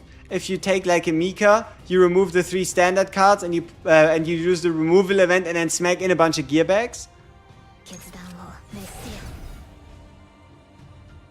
Let's check out the message. What did he say? Curious about your opinion for Mika, Cassius, Luke turn 1. I think Shizuru could fill in for Mika, or is the 0 cost not as optimal as AP generation? It's the amount, right? Like, see, if you wanna play Mika, if you wanna play Shizuru, Cassius, Luke turn 1 You just have to keep in mind that if your Luke is expensive in AP, with the cost reduction that only triggers for turn 2, you either resign yourself to play it on turn 2, or you just need a very AP cheap Luke. Like, the main benefit is just no matter how expensive your Luke is, you will be able to find a way to play it turn 1, so long as you just get the right cards on your Mika.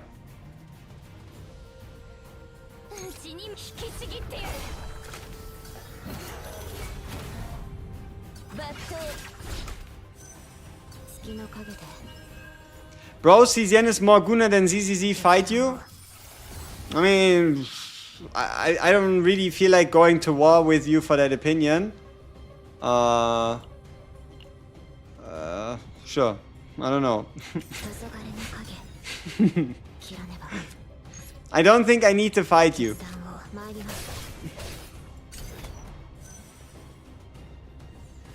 What stat increases agony damage? A DOT stat, the DOT stat on gear, and attack as a value.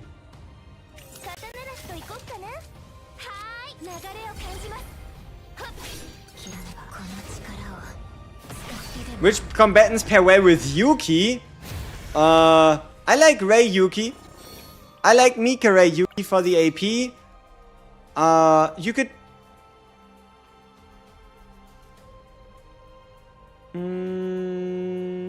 yeah, I don't know. Hyper Carry Yuki is when I had the most fun. On an AoE planet, mind you. Why do we play on this planet? Just to see if there's anything special between Yuki and Shizuru. I'm like 99% sure there's nothing. But also to see if maybe we can find the Spirit Key Fox monster card. Because that would be pretty massive. You have a question. How do we know what is better for characters, extra damage or attack, and how do we identify? Extra damage only works on a character that mentions extra damage in their kit. Mostly you're going to find it on Ranger class units, on the Mark debuff, and on Hunters. Rangers and Hunters, as well as the Mark debuff itself, are what mostly is getting boosted by extra damage. Ooh! Convert a card into Abyssalization. But unfortunately, the Abyssalization card...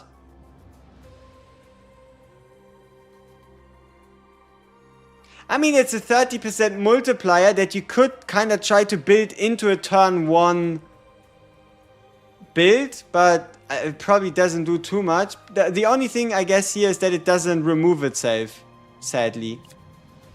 So I guess we just fight the guy. Hiya.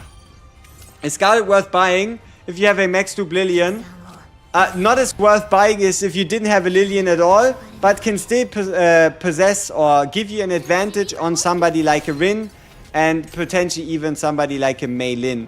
So, still better, but the gap isn't as crazy.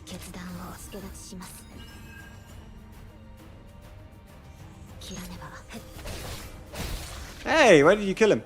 Why did you kill him? How do you like the new social media in CZN? It does what it does. I don't hate it. I'm not advocating for it. If anybody wants to chat more with some characters, hey, power to them. Should you buy Shizuru's partner? Not really. Not until they tell us what exactly they meant by increasing the power of 4-star and 5-star partners, so that the difference between them and 3-star partners is bigger than it currently is. Yeah. So until we get a bit more news on that note, I don't see a reason for you to have to pick up, for you to have to pick up that partner.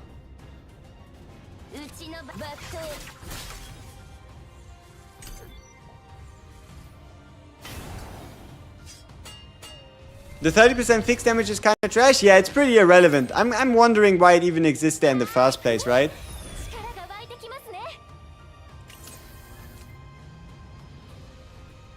Is the best build for Shizuru to just have the Bound at Dusk as the only card in the deck? Hell no, that's just clickbait by that one guy that uploaded the video. Like, just because the #1 guy in CN decided to troll the entire community by playing a 0-card deck but including 1 card and using Shizuru to top the rankings, while most of the damage doesn't even come from the first team but the second team, doesn't mean that that is the best way to play Shizuru. Yeah. Why don't I slot Mika into his team so he can get through the chaos? I can get through the chaos. I don't see myself losing.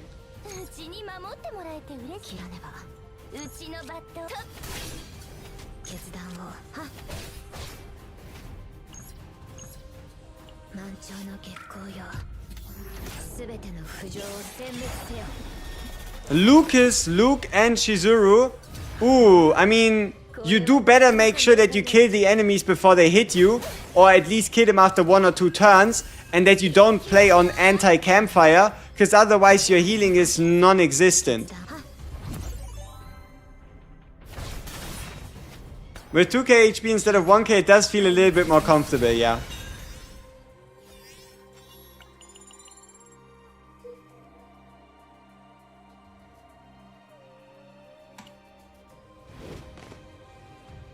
Such famous last words? Obviously. But I'll hold until these words until I actually die. Before I die, I never admit that I was wrong.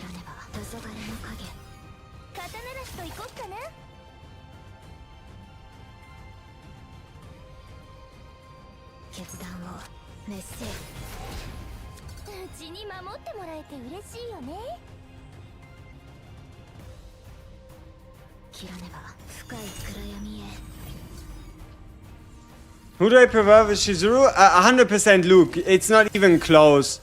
The only reason why we're playing Yuki here is just because somebody wanted to see it. And just in case to check if I missed anything.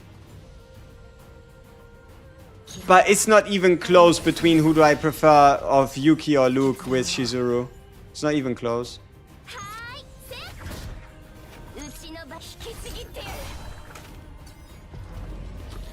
Tressa and Shizuru is just a little bit more awkward because Tressa doesn't have the same hit amount unless you play her outside of the chaos with like a healing build, right? Like inside of the chaos, Luke is just king with Shizuru in terms of feeling powerful with Mrs. Shizuru.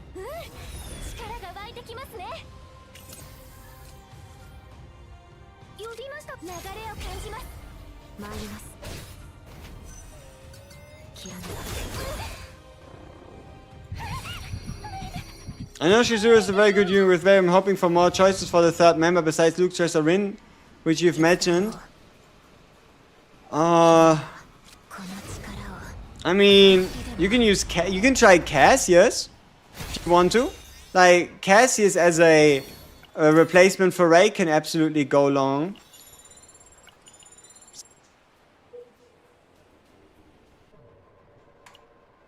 Luke Shizuru feels the nicest, I agree. Even with Tress or Rin, it doesn't feel as nice unless we get another multi-hit character soon. Yeah, they don't multi-hit consistently enough. I wonder why they aren't. So, inhibit bruvs, there's a slight problem in your idea here. See, what makes Luke equivalent to Mei Lin is the ability to play, let's say, 40 attack cards and then use a bullet demon that does 40 hits. Luke does more hits than a Mei Lin does when it comes to the hit combos, meaning a Luke is getting even more shafted than a Mei Lin is by the 8 hit reduction.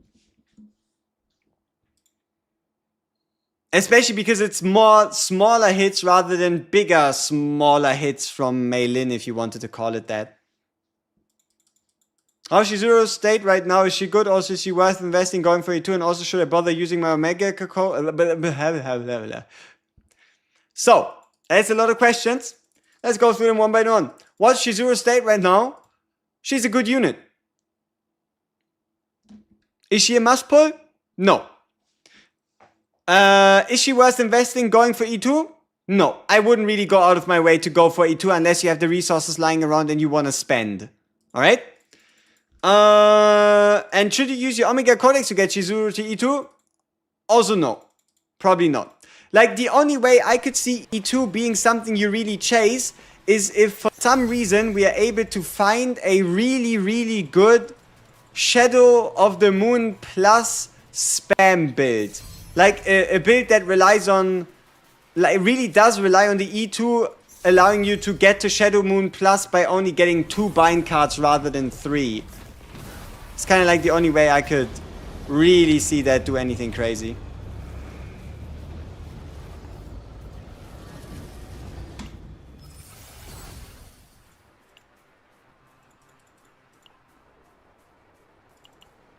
Are there even such a thing as must pull? I mean, in general, in these types of games, supports usually end up being must pulls most of the time.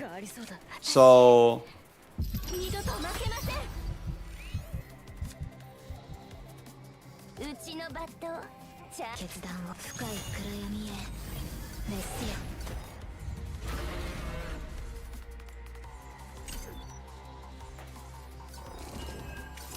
do I think Serenia is gonna be a Vanguard? She doesn't look like the fighting type. I don't know, just from looks alone, Serenia does not look like the fighting type.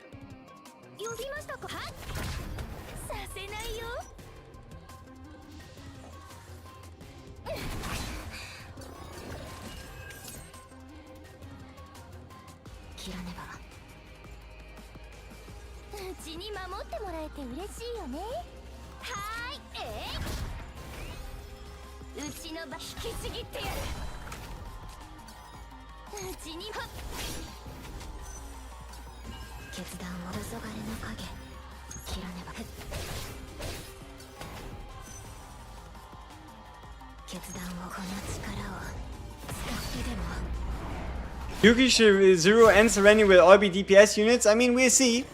We'll see. That's still 3 weeks too early to discuss. So we'll have to see what ends up happening. Shizuru is a bait banner. You know what? Honestly, I don't even know if this game has so much as a bait banner. Like, the only thing you might be able to call a bait banner is if a unit releases that's pretty good, but it's a standard unit and everybody summons for them. And then they have the glorious idea to announce the fact that a unit that is limited is coming out a week later. I don't know. That is, I guess, the only thing you could somehow construe a situation in which there would be one such thing as a bait banner. Like some type of way where they don't tell us in advance and we just end up in a situation where everybody spends their summons on a standard character and then we just get a limited character out of nowhere.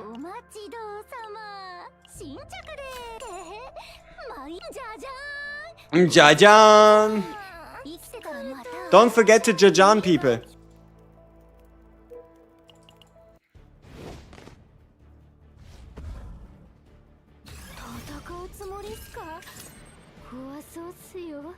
What's the point of a gacha game if all you do is saving pulls?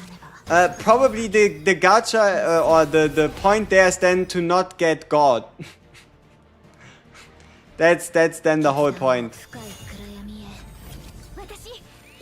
You're just playing an evasion game.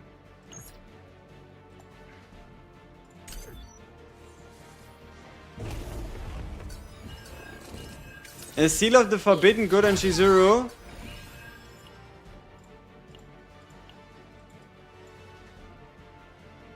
You mean that's the cost reduction one? No, that's price of free.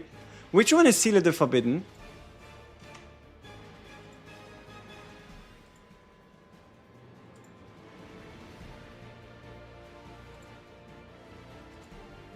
Portrait of Fury, Ecstasy of Violence, Price of Freedom. That doesn't exist. Yeah, I don't know. Because they're all forbidden. Right?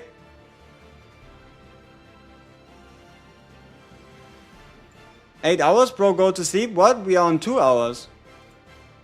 Huh? Oh, is the portrait good on Shizuru? Oh, absolutely. The Portrait of Fury? Sweet card on her. Not only is it a multi-hitter, but it also gives you card draw. Oh, this one. You're not wrong. But that's also because I keep the game open quite often. I don't spend all the time just looking at the screen. What fragments would I put on array? Max HP set, defense set, and yeah, max HP and defense set. That's everything.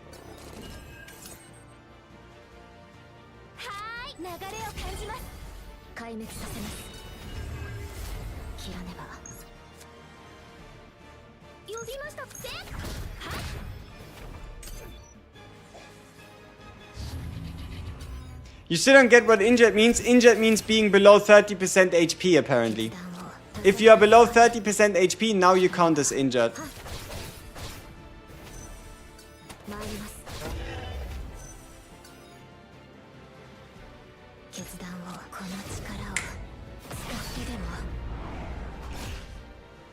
Wow. You know, I'm somewhat confused. Like, even though I run 50% crit chance, I swear every time the first hit doesn't crit, none of the others do as well. It's just, I don't know, I can't lose the feeling that something's in the bush. Like, it always feels like if one thing doesn't crit, the others won't either. Yeah, sure, let's make the card unique so that it can't be a copy target.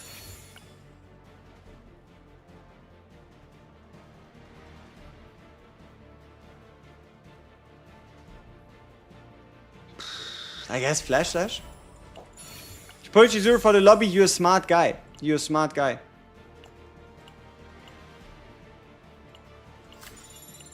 Rip run?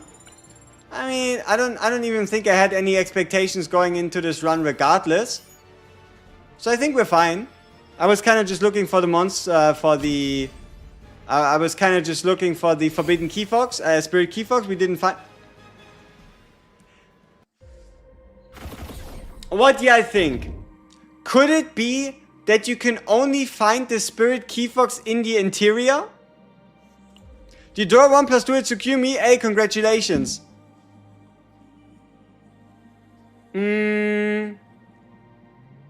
Does anybody have some input on here? For those of you that have played the Order Planet before, can anybody remember finding the Spirit Key Fox as an enemy before the interior? Only exterior. Like outside. Exterior is outside, interior would be inside. So if I don't get the Spirit Key Fox by the time I beat the first boss, it's impossible to get him.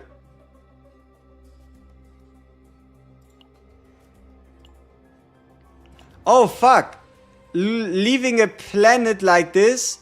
We're not in a seasonal chaos. You're not just meant to leave. Because if you leave, you get punished.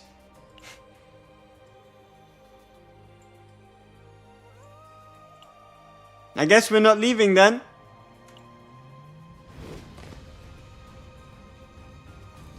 You can find Spirit Key Fox, I think, exterior only unless I find an event which you can either mourn or fight it. Interesting. Yeah, it could be the case.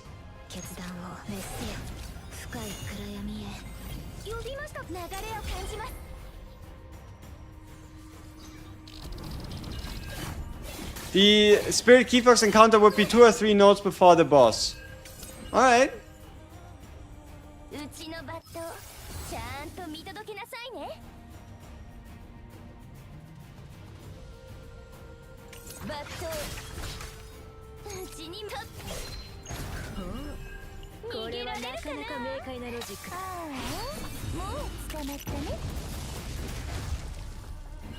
We could reset by going to a save point and going to base and then it will reset.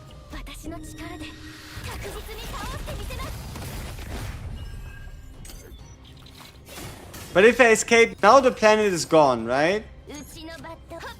So I would have to do it from a save point? Wait, what does that even mean? Why is that? That sounds like a bug. So for this to work, if I get this correct, is I need to leave, go into the hyperspace basin, play a stage, and then go back. Yeah, I'm not doing that. Why would I do that?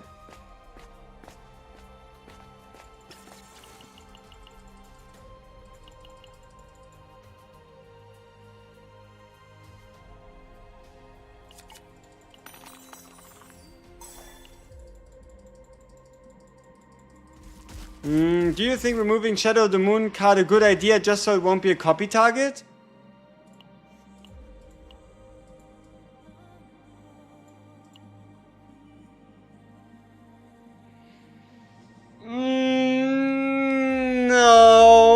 No, you should just worry about the 3 basics if you want to remove stuff. Just worry about the 3 basics, run them with a Veronica, and just remove cards from like a Veronica or a Ray.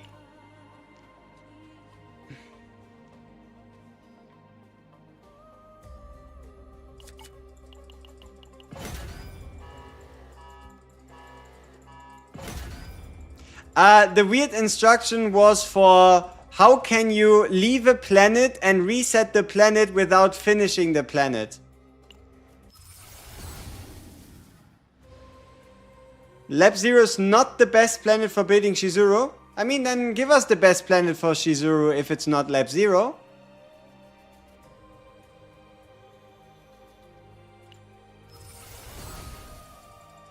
Is there a world where you just delete the upgrade card and don't worry about the one hit?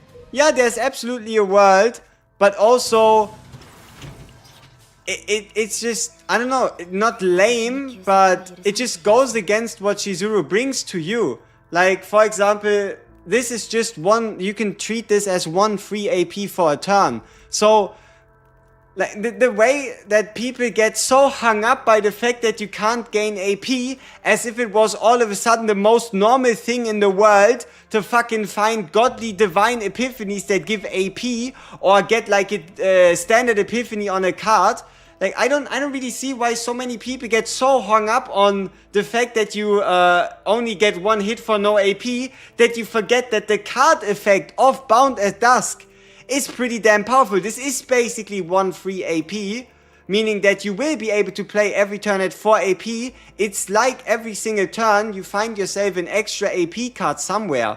So, I don't know, I mean, if you want to remove the Bounded Dust card because you think it restricts you to hell and back, then hey, be my guest. But, yeah. Yeah, exactly. It's 2 free AP with an Epiphany. It's as if you would be able to play 5 AP every single turn, right?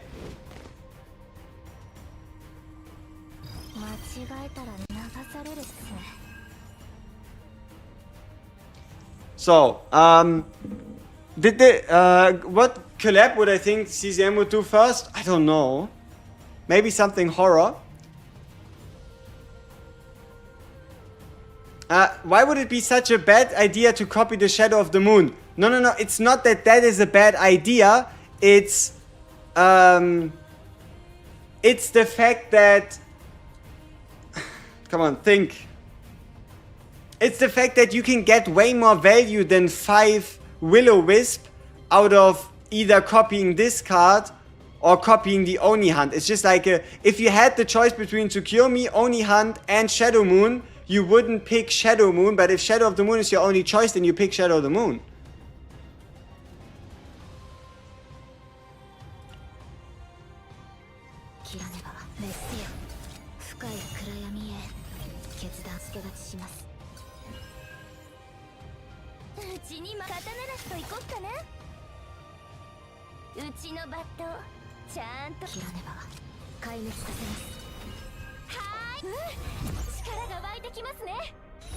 Can I do an item video? Did I ever make something going about above all the over all the items? Probably not quite. Huh.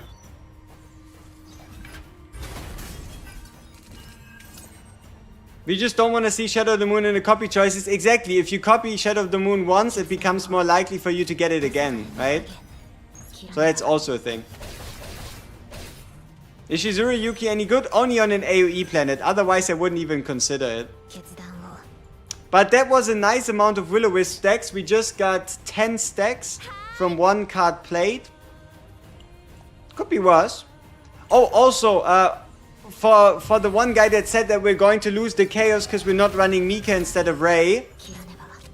I don't know. I really do not feel like we're actually going to lose this.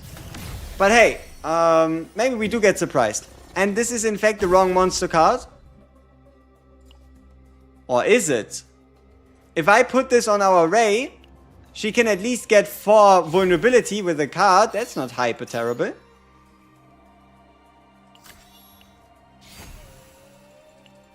Like, it's not like I'm actually building a Ray, right? It's not like I'm actually building a Ray here, so I'm not too bothered by this. Oh, also we forgot to go to the tunnel.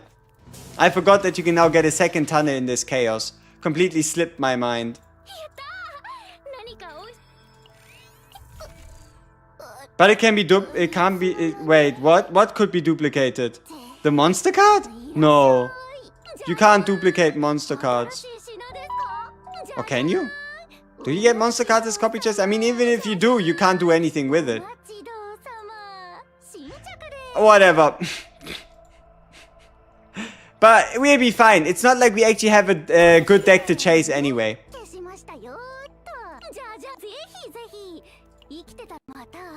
Jajan! Yeah, you got 2 key foxes on the loop build. Can you send me a screenshot? I would like to see you have 2 key foxes, because that would at least confirm that duplicating a monster card costs 0 points. And that would be very important. I've been looking for that information for quite a while, but nobody was mad enough to try it nor to pull it off. So either you A, did absolutely fuck all to your save data and they cost 160, or B, duplicating a monster card costs nothing. So, yo, Kausu Aiden, could you show us your deck? I would like to get a screenshot. If possible, can you head to the Discord, link in the description, and ping me in any of the chats? That'd be fantastic.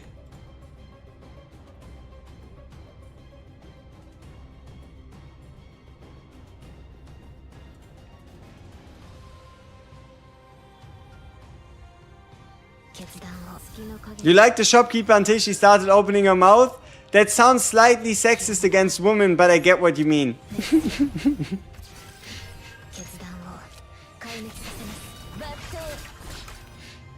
Wouldn't copy monster card make it 160? Yeah, see, that's the question, right? Because the first copy is indeed free. Now the real question is, does it count as free for a monster card? Or, what gear am I using for Shizuru? We're running 2-piece. We're running 2-piece. We're running 2-piece, so attack percent crit damage.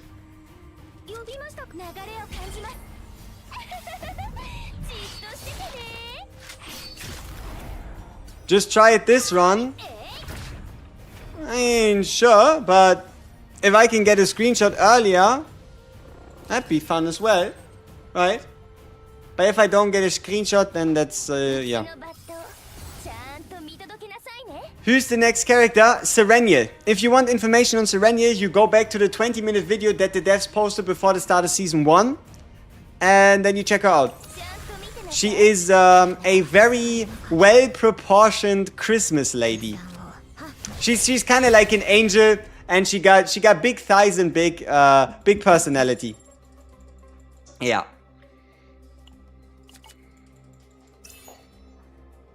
Is a 2-cost crit bonus set good on mail-in for big damage Dragonspire? Not worth it. Absolutely not worth it. You want to go 2-piece, 2-piece, 2-piece. Attack percent crit damage basic. Is she Santa? No, but she arrives on Christmas for no reason. Besides the devs deciding that that's the reason that she... or the day that she arrives, right? But I don't think she's Santa. But I might be wrong. I haven't seen Santa yet. Right? Like, you know what? Have any of you seen Santa? And can you confirm that Serenial is in fact not Santa? Right? Like, have you seen Santa and Serenial in a room together to confirm that that in fact is not the case? I haven't, so Could be possible, she might be Santa after all. It's hard to deny.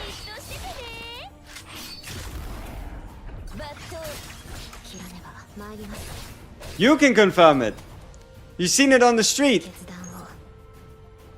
You send it to the Discord? Sure. You've seen Sanda. What is Sanda? I'm not good with acronyms that are famous places. I have no idea what a Sanda is, but it surely is awesome. Says the guy that has no idea what that is. You did see it as a child. Ah, okay. But what if it was Serenia wearing a disguise? Right? Could be.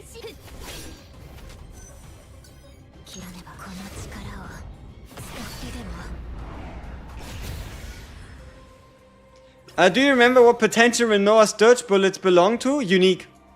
Anything that a character creates when the character is not named Luke is unique. See, this, people.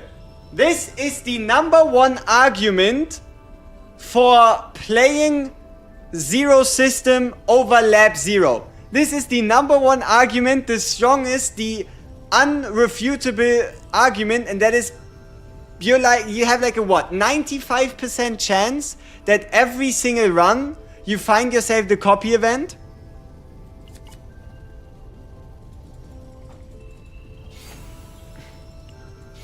Yeah, you get like 1 in 20 runs where you don't get it.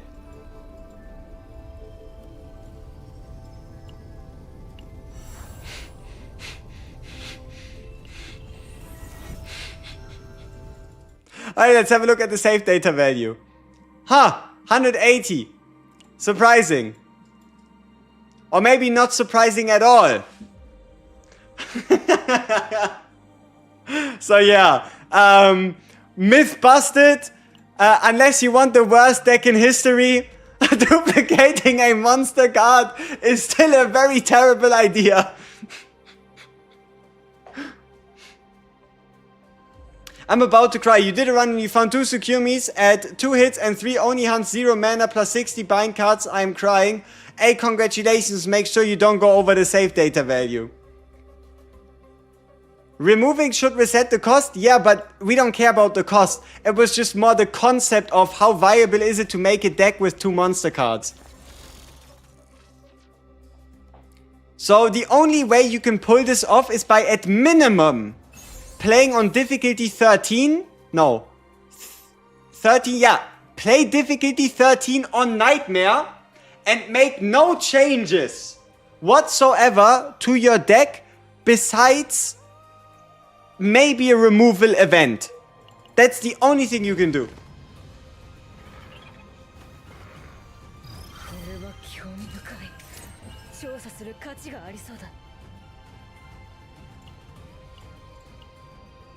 I mean, if anybody needs a save data breakdown right here, we removed 1 basic card, which is 20, and we have 2 monster cards that have no epiphanies, giving us 180.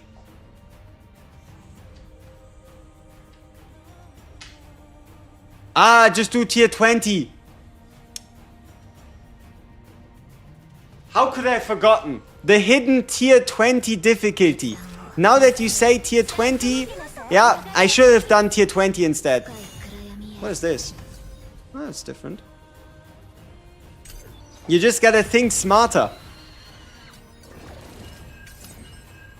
You just gotta think smarter. Go tier 30!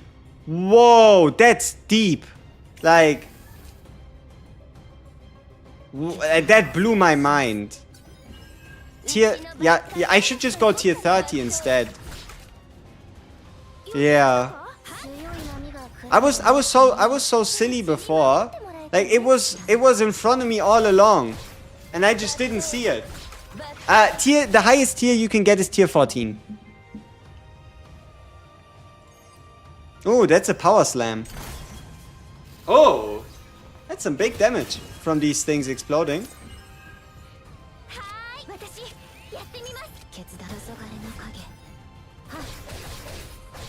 At this point, just do tier 1.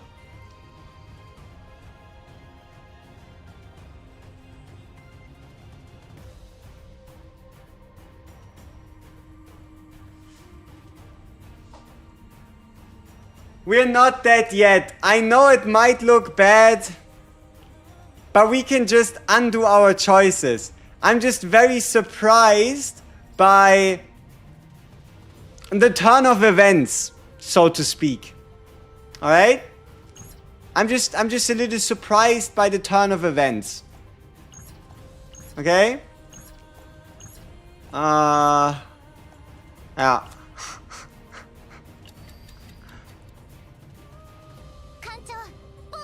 So how do we go from super dead to not super dead? The answer is single hits. Do we have any good single hits? Not that I know of. So what do we do to solve this problem? Yeah, I don't know. I'm not so sure what exactly we do to solve that problem. Yeah.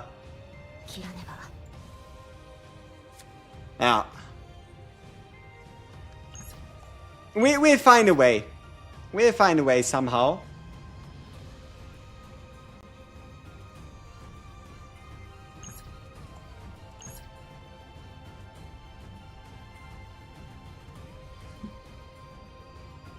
Why is the number so weird? Do ego skill subcategory bonuses get affected by morale? Huh. Alright.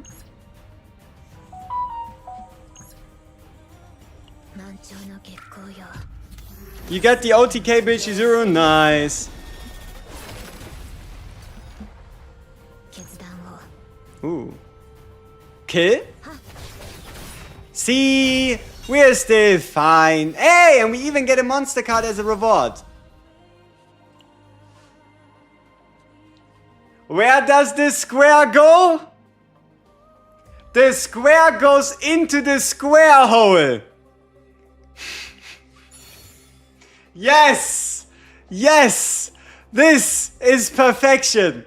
The perfect deck. Now, if only we could keep this deck. But I gotta be honest with you here. This card is actually pretty good. 1 cost 4 draw? Hey, that's not too bad. Yeah, maybe we can even dupe it one more time. Maybe we can even dupe it one more time if we're lucky. Yep, have you ever seen somebody have 320 faint memory worth of monster card?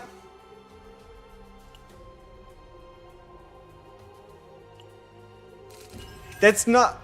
I mean, that's not an elite, right? We can't fight the guy to get another monster card? Just wondering.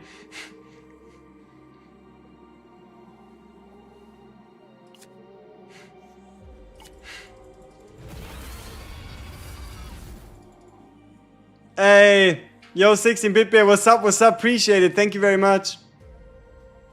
I mean, I feel like we don't have enough save data limit yet, so we should probably Epiphany the monster card.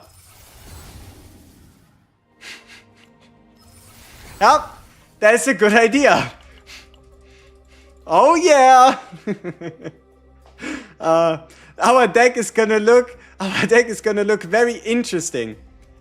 I think we can increase our save data limit even more by actively going out of our way and selling another Ray card. Perfect. Now our save data limit is at a beautiful, calming 290 out of 150. Fantastic. This is exactly how you do this.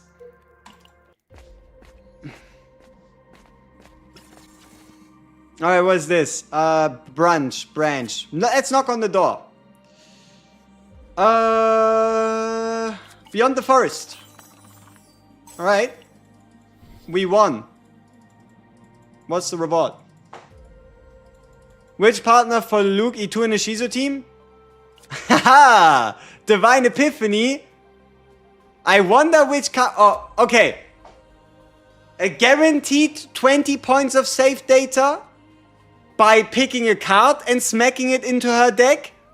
or gambling and getting a Divine Epiphany on a monster card, which is also 20. Ah, gambling. Let's go. It's a Ray card. All things lead to Rome. So, all things, ways, paths, and everything in between leads to Rome. So, sure. We continue improving our high score. We continue improving that high score. I think it's going quite well.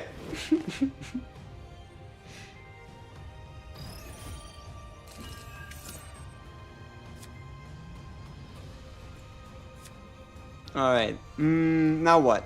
We play this card, we play this card, we do this, and then we end our turn. High score, yeah, let's see if we can hit 400. Is there any database that has the results of every account in each planet? Yes. Let me show you the website, I'll link it for you. It kind of feels like you're asking this on purpose, but I link it for you anyway. Because there's exactly a website that does just this. It's called the Wiki E7 bot /CZN, whatever. But here you have yourself all the encounters. You can filter by planet, Laboratory Zero, Twin Star, Blue Pod, all that stuff. You can click on it and it tells you what exactly happens when you pick whatever choice. And it also has a deck builder. It has all the cards in the game, so you can filter for cards. You can also filter for epiphanies. So you can search for dialos. Like, for example, if you ever wanted to know which are the divine epiphanies, they're right here. It's not my website. I have nothing to do with them. But see, this is kind of why it feels a little scripted, right?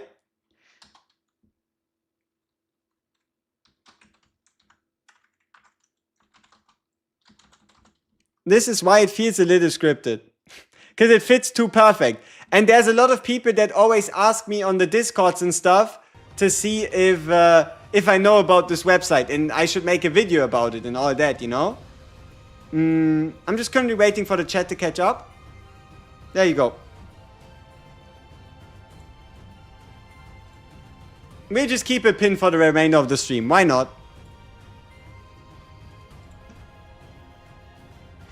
Is there an education and fun content creator that has got 4 monster cards on 1 unit?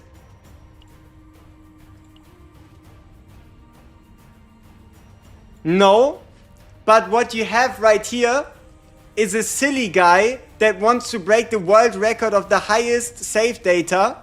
And he is on a pretty good pace.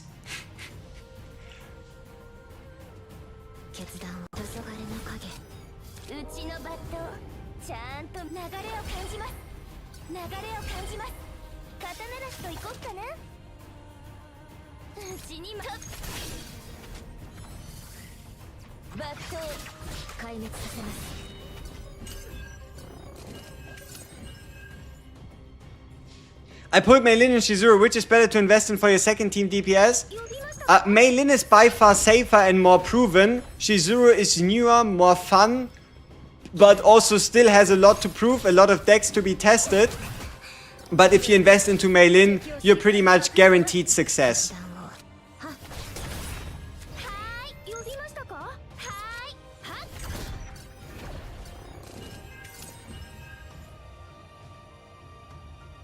I don't know how they did it, but indeed, every card on the side is indeed holographic. Stat damage over time % for Tresor? Yes, yes.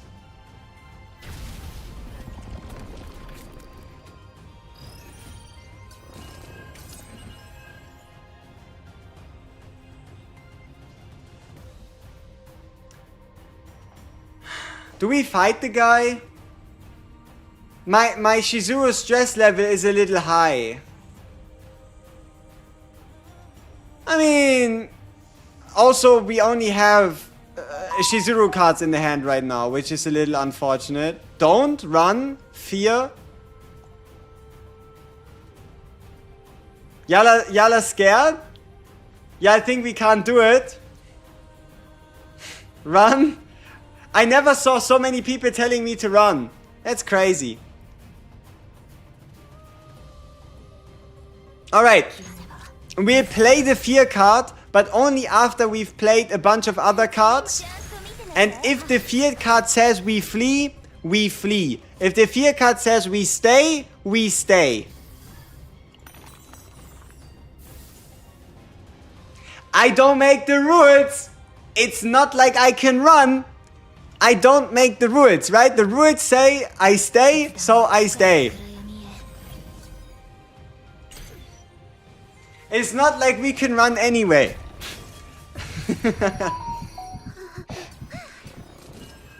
Reroll? I don't think you can reroll the fear dice.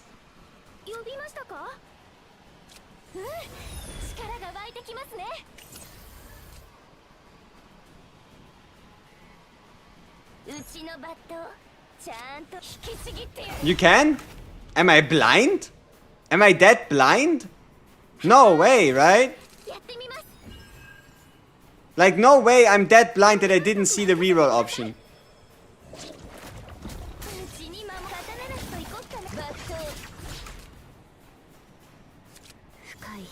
Hey, welcome back. Yeah, I mean, we'll just whoop his ass, right? Like, we'll be fine.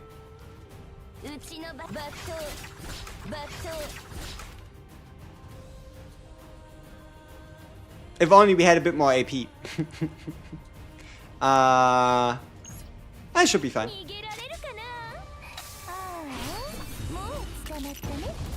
Boom! Big damage. Tiny damage. Divine Epiphany? No. Sad.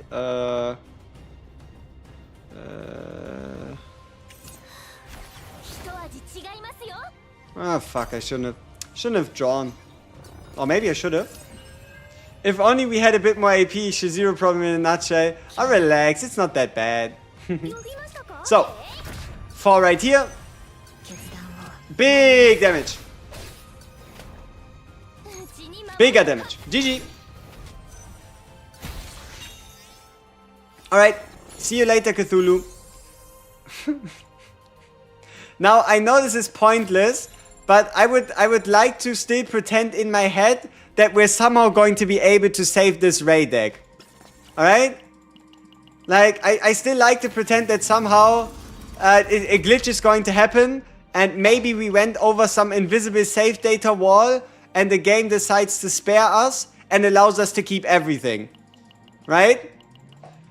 And that's why we're continuing to remove even more cards on this Ray, so that it's even more expensive, because our save data hasn't yet suffered enough.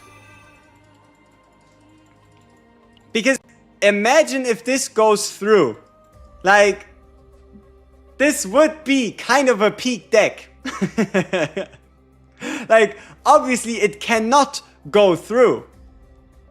But if it would be pretty good.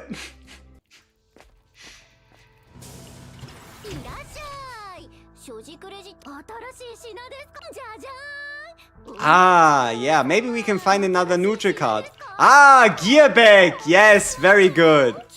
Yes, this should go a long way in making sure that we are on the right track.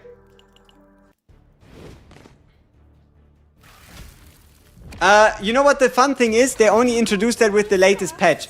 Like, sure, they explain to you how save data works, but they only added this whole tracker with the latest patch yesterday. Yeah, it's been yesterday. It's only been a day. Crazy. Divine? Oh, we get another card. We didn't even have all her cards before. Huh. If that ain't surprising.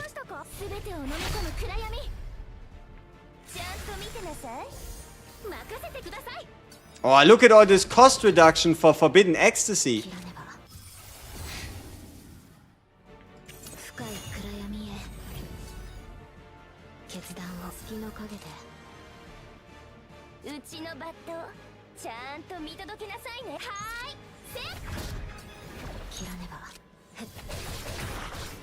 Ooh, big numbers. The limit is for 100% safe, but maybe beyond that is gambling? No, it's guaranteed that it pushes you down to whatever the limit is. Like, there is no way around it, unfortunately. But I would like to pretend there is.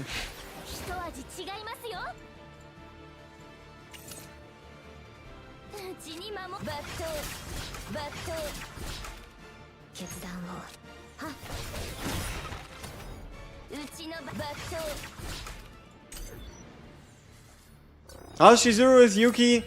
Exactly as I expected. There is no real tangible synergy outside of having an AoE unit on an AoE planet.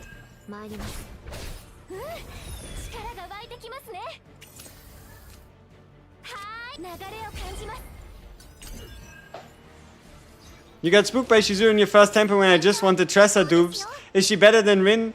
I think I would rather build a Rin. I would at least say she is Rin tier. Better or worse? I don't know, time will tell. But I would at least call her Rin tier. Especially with the future potential she has. So, we need more save data cap, I heard. Nah, it's only plus 20. So, final save data value, a solid 380. No. That is the perfect. So, just to put that into perspective, if you want to do this build for yourself, please proceed to your nearest tier 36 dungeon.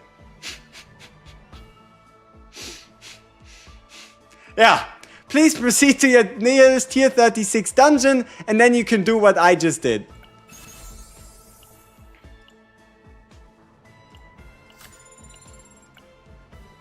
Oh, that's some good gear. Let's see what we keep. This used to be possible, exactly. It was possible on tier 5 of Zero system. You could stack as high as you wanted in faint memory data. Yeah. Where did all the monster cards come from? Good question. Now let's see what the game decides we can keep. Out of everything we did.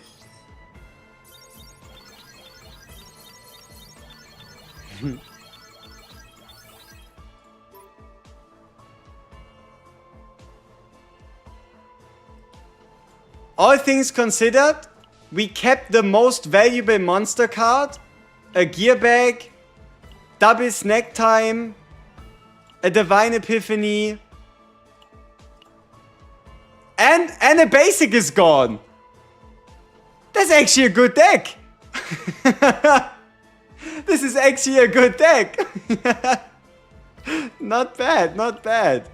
We actually somehow managed to sneak our way into a good Ray deck after gambling on 380 save data. Not too shabby, yeah. We have 2 upgrade cards, meaning they are out of the way. We can't draw them anymore. We have these cards that exhaust themselves, meaning that we also can't draw them later down the line. Unfortunately, or fortunately or unfortunately, we can use this exhaust twice.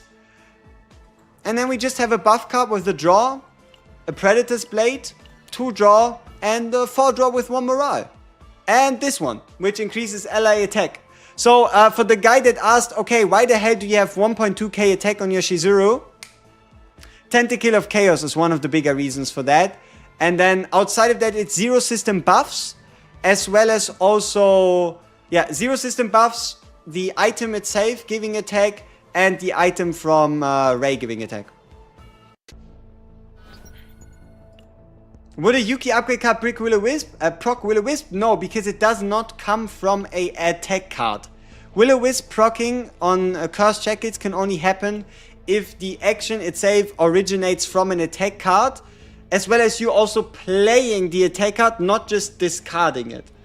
So counters cannot proc Will-O-Wisp, coordinated attacks cannot proc Will-O-Wisp, discarding Renoa's bullets can't proc Will-O-Wisps, and hitting the boss with something that's not an attack card also can't proc it.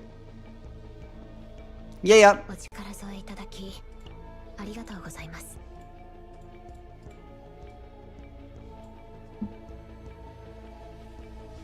What team can I bring for Yuki for easy season clear to get season save data for her? Difficulty 8. Just run Yuki, Mika, Ray. I found that to be really damn successful. There's a lot of attack subs. Yeah, let's see. So these are the substats. We have plus 19 attack on the feather with 25 attack. We have plus 12 attack on the goblet. We have plus 14 attack on the ideal.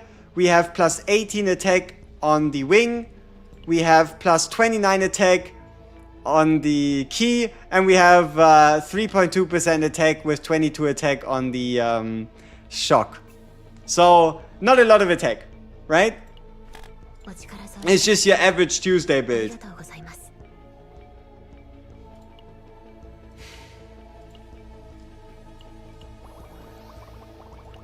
Attack percent is always worse than flat.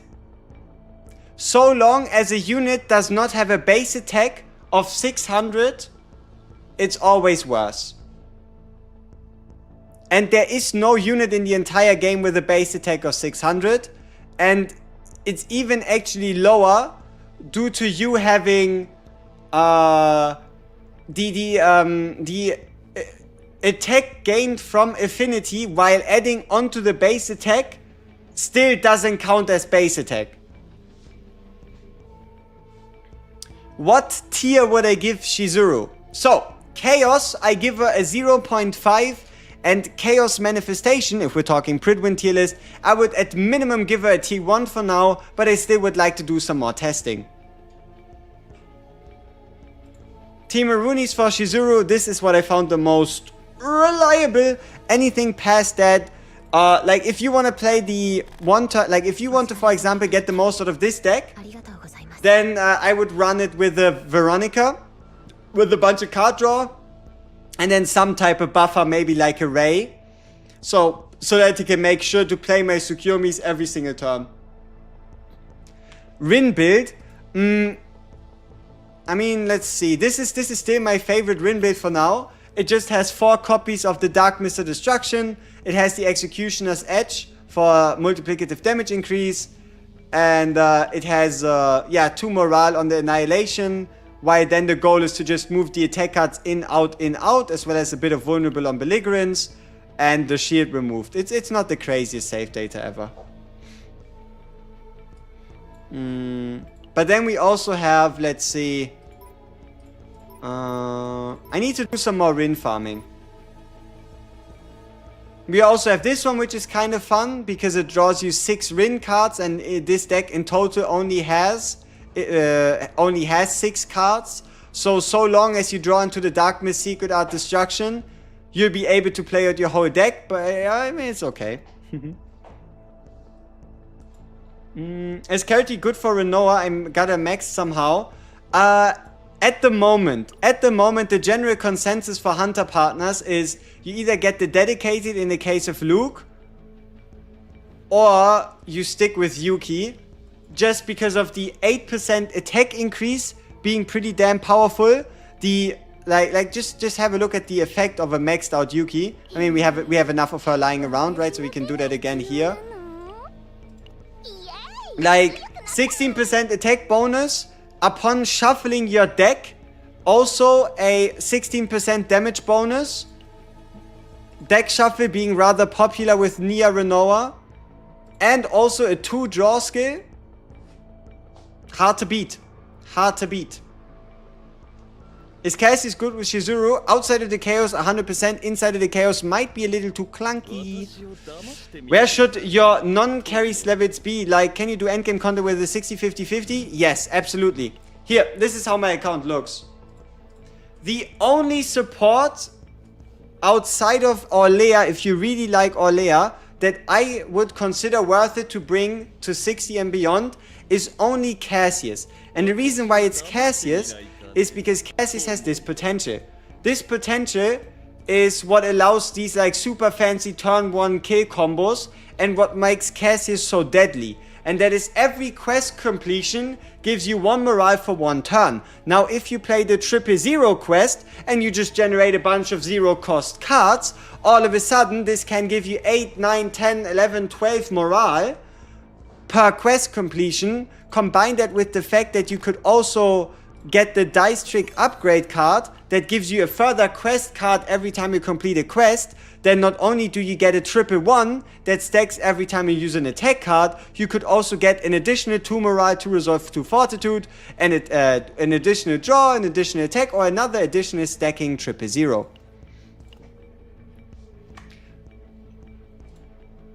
Like, just as a simple example of what a Cassius can do, let me show you this right here, and you can tell me what you think about it. It's a very interesting video of somebody playing his last 2 minutes of this fight.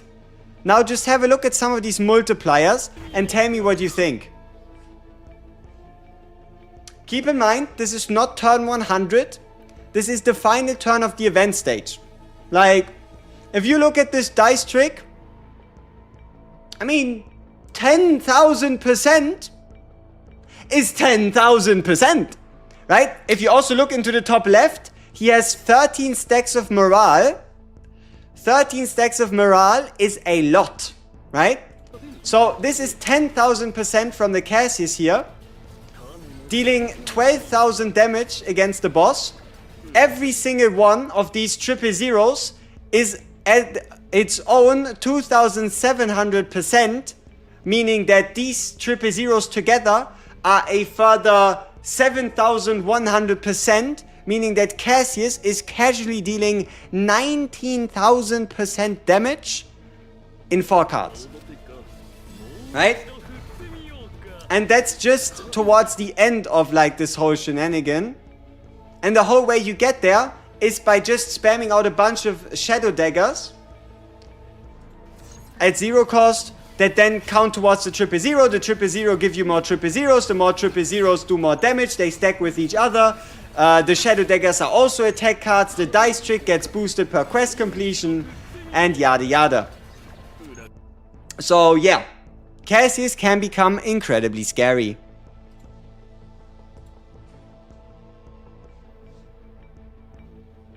This game is already a nightmare to try and balance. Wanna know why? Because it's called Chaos Zero Nightmare. The nightmare is in the name. But funny enough, it's still a PvE game. So who actually cares?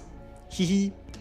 I got a Shizuru deck with 2 cards that give 3 Will-O-Wisp per hit and only hunt with 4 hit man that straight up instantly makes a bind 5. Nice. Cassius goes crazy, but carrying him through chaos is kind of a pain. Yes, very true. They lowered 2 to 5 new story mission. Oh no. They nerfed the 2-5 story mission. I mean, it's alright, right? If you don't know how Shizuru works, you might actually struggle there a little bit.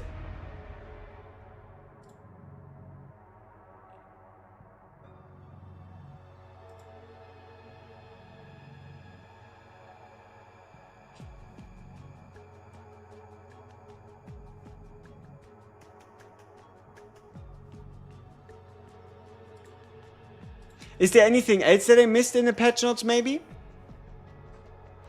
At least it wasn't like a big ping. There was today, earlier. No, that's just Shizuru not properly changing into plus during wave battles, the keys, the ambush card. Nice. Yeah, the 2-5 reduction.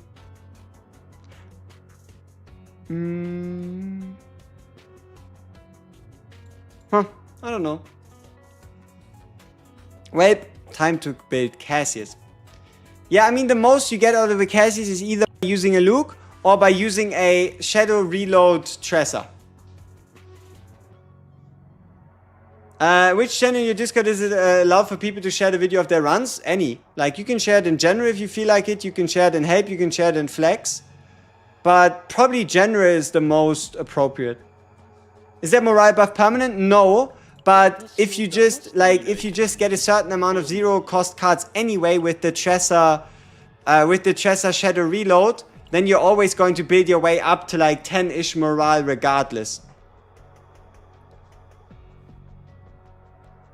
Alright, could I shortly give you the best cards for a Cassius? Alright, first off, Cassius has access to the best card in the entire game when it comes to turn 1 performance, and that is this card right here. This card in entirety. Like this card, no, like if you think about it, let's say there were a competitive game like Hearthstone, Magic the Gathering, Yu-Gi-Oh, whatever. Nowhere near their wildest dreams would anybody have create a card like this, right? The only reason this goes is because it's PvE, right? So, especially when it comes to turn 1 draw power, this card is unbelievably disgusting. But that's just a very special case, and you need a Divine Epiphany to get it. But if you get it, it is the strongest card in the game, huh?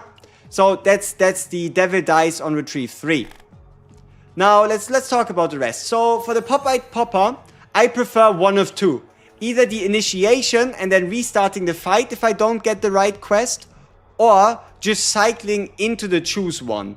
Both of them end up at around the same scenario. Either you A, restart until you get the choose one at the start of your turn, or B, you restart if you don't hit the right epiphany on the initiation. Whatever you pick, with those you are the most likely to get your 000 quest. Now out of the other three,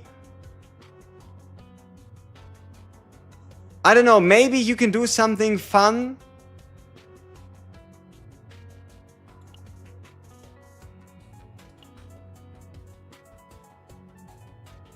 No, it's still turn-based. Yeah, no. Yeah, this one, it's a bit awkward in that it is retained. Like, sure, you can use them for more value in the next turn, but yeah, no, not really. When the quest is completed, create a stronger quest card. So what stronger quest card means is you either get 10% better scaling, 20% increased damage, 1 extra stack on top of the Morale, Resolve, or Fortitude, or nothing extra for the full draw, right? Like if you do full house on Empowered, you get nothing, but the other ones become slightly stronger. Honestly, not worth it. Not worth it, and when the quest is completed, replace it with another one. It's just random bullshit go. I don't recommend. Devil Dice, if you don't go for the perfect epiphany, this one's okay. 0 cost, draw 1, straightforward. This one's quite sweet. Draw 2, discard 2. It's just a draw 2 for 1. 1, but this is effective if AoE, meaning multi-draw. If not AoE, it kind of starts sucking a little bit. And this create a quest card 1, not really worth the effort. Shuffle. Now, my favorite shuffle is this one. My favorite shuffle is this one because this guarantees you always draw 5 no matter how many cards you have in hand. Meaning, not only does it interact really well with the Forbidden card that gives you 1 AP if you pull it out of your deck.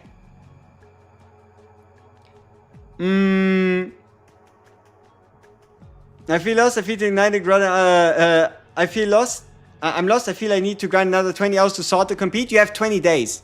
You have 20 days. So, what I meant to say is this can help you put the Forbidden card that gives you 1 AP, 1 draw upon drawing it back into your deck. But also, you can just keep it as the last card on your hand to just draw 5 for 1 AP. Pretty darn strong.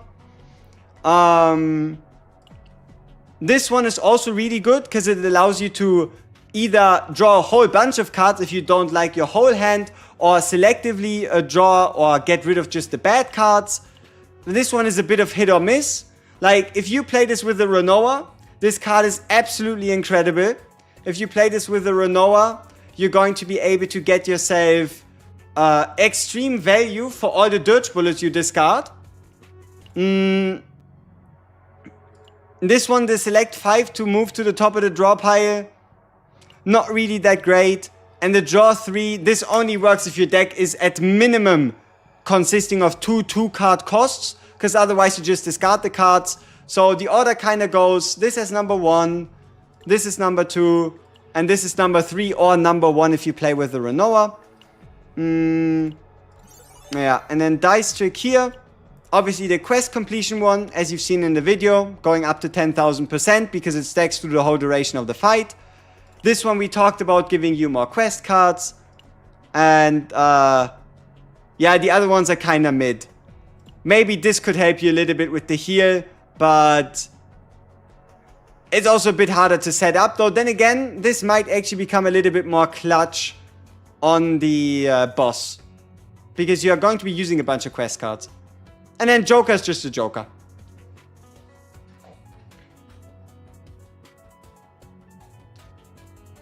Should I try and worry about save data? I'm at around level 23 right now. Or should I just build one team and carry the content?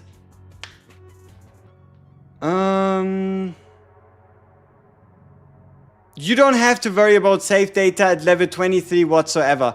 The only time you really need to worry about it is once you get to level 40. Past level 40, there's no need for you to worry about save data. Sorry for asking, but I plan to try Treasure with Shizuru. Can you guide me into a good build? Try to make as many Shadow Daggers as possible. If you want to play Treasure Shizuru outside of Chaos, make sure you get a Shadow Reload build and enough healing. Otherwise, also anything multi-hit, always good. New to the game, don't know how to build for my second team. So good units to build for your second team that you can't really miss out on. So your first team should always be, like, just for easiness, is a 1 DPS, 1 Mika, and then somebody else, right? Like a DPS, a Mika, and whoever. And then for your second team, you want to pick up either a Cassius, which is a really solid investment, or a Nia, as kind of like your healers or units for that second team. Ray, if you aren't using her in the first team, can go second team as well. And then you just pick yourself a second DPS. It doesn't really make a difference who. The only question you should ask yourself is how can you make that question work? What's my opinion on Shizuru, and is she disappointed as a creator? I said hell no. Shizuru is by no means a disappointment. Yeah. You started last week, pushed level 44, now I'm lost on what to do. Split your time between farming memory fragments and farming builds. Or, if you have the time of day, do both. Play the Zero System Chaos, try to go to difficulty 8, and every time you complete interior or exterior boss, just use your 60 stamina to collect the 3 gear pieces, while in the process also building save data passively. Any reason why your hands are tied? Yes, lore. So the way it goes is she goes into Demon Planet, Void Planet, whatsoever, blah blah blah. She goes there with her master, big damn demon. She whips out this, let's see if I can find, let's go through the images. No, so it makes a little bit more sense. No, not here. Is it this one? Yeah, I think maybe we can explain it with this one. Let's see if I can. No. Alright.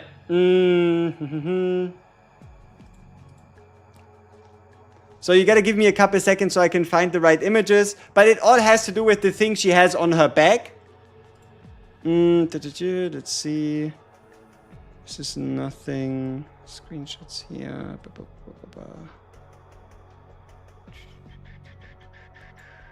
So, she goes to the demon land, yada yada. She uses this thing. You see her use her hand, right? No, you don't. Whoop. So, the simplified version. Shizuru makes it to demon, void, whatever land. You see her hands, right? Very pretty hands, good hands. She picks up this talisman. She throws the talisman at the demon. Look at the shape. Look at the symbol. And then, do you recognize the shape and the symbol? There you go. In that, the demon is trapped, and to restrain it, she has to restrain herself. In exchange, I don't know, she gets some type of demon powers, whatever. Don't ask me, I'm not a lore expert. So yeah, that's the nice and simple of the why is she bound like that. Since I'm a complete beginner, what's like the basic Tressa Shizuru rotation, Ray rotation? Lol, I don't have a clue about Tressa except spam daggers. Oh, you're halfway there. You're halfway there. You just spam daggers, right? So, step number 1, apply Karmic Flames. Step number 2, play out whatever dagger creation you have to hit the target with Karmic Flames buff, right? Get Will-O-Wisp, turn them into Shadow Moons, and profit. Zatira is Biz for Shizuru? No, she should still be slightly worse than Itsuku. It's not a big difference, but the by 16% versus by 8 plus by 15 stacking up to 3 times, she's still worse. She's the best free-to-play partner that you can get, Zetira, but Itsuku is still a little better. Especially because Itsuku has a useful ego skill, which gives you plus 50% damage, and Zetira can only give you a shield, which doesn't really help with damage. Did I start as a TCG player or normal gacha player? I think I played my... See, my introduction into the card game space might have just been Hearthstone, so... Or maybe it was Magic. It was either Magic, Yu-Gi-Oh! Or Hearthstone, which technically is a gacha in itself. So I think I started as a gacha TCG player. How about that? Oh yeah. Also, how does Zetira look as an in-game model? Yeah, no, I can't support her. She's only 3 toes. She has to have a dark past. Whoever has 3 toes, already untrustworthy. Very untrustworthy. Why would I remove a Shizuru basic? So the whole point of this is the smaller your deck, the higher the chance of you drawing into high value cards. The more high value cards you draw, the better your turns. Usually you're going to be doing better by playing a Tsukuyomi or a Karmic Flames than by playing a Moon Slash or a Shield. So these cards, they kind of just like block your deck, block your rotations, make it harder to draw into the cards you really want to draw into. The only reason you would want to keep in the Moon Slashes, no, even then you don't want to keep in the Moon Slashes, and that is because this one creates the Moon Slashes for you. Any tips for Lab 0 difficulty 11? Luke, Shizuru, and Mika on difficulty 14 did the thing first try. So, I don't know, try Luke, Shizuru, or Mika. Maybe you get surprised. Thoughts, predictions for upcoming character if we skip both Shizuru and Yuki? I wouldn't expect anybody to have like looking by the power level of the released characters, they're all going to be unique. They're all going to be doing a little something, but none of them should be like, oh, super must pull whatsoever, unless we're talking maybe about a limited character or like an anniversary character. So that's kind of like maybe how long it would take. Is the order set the best for Luke, or is 2-2-2-2 better? Honestly, I like the order set, but I haven't done a mathematical breakdown full test with equivalent substats to see what actually gives you more damage. Maybe I should do that. The problem is, I would have to try and get very similar substats to see what is truly better. And also, my biggest gripe there would also be there is no good 2 set for Luke. You don't usually play him with Tressa, so you don't really get Agony on the boss, meaning the Agony 2 set falls flat. He doesn't need defense, so the defense 2-piece falls flat. You delete his basics, so the basic 2-piece falls flat. So at the end of the day, it's a comparison of what would you rather get. Do you A, get 20% order amount damage, or do you B, get 12% attack percent? 49% crit chance. Who? I don't know, but good. Crit rate for Hugo, just focus on attack. Crit rate, his follow-ups can crit. Best Chaos World for copy event? Any Chaos World that is not zero system as Lab 0. Any zero system world has a 95%-ish, maybe even 98% chance of giving you the copy event.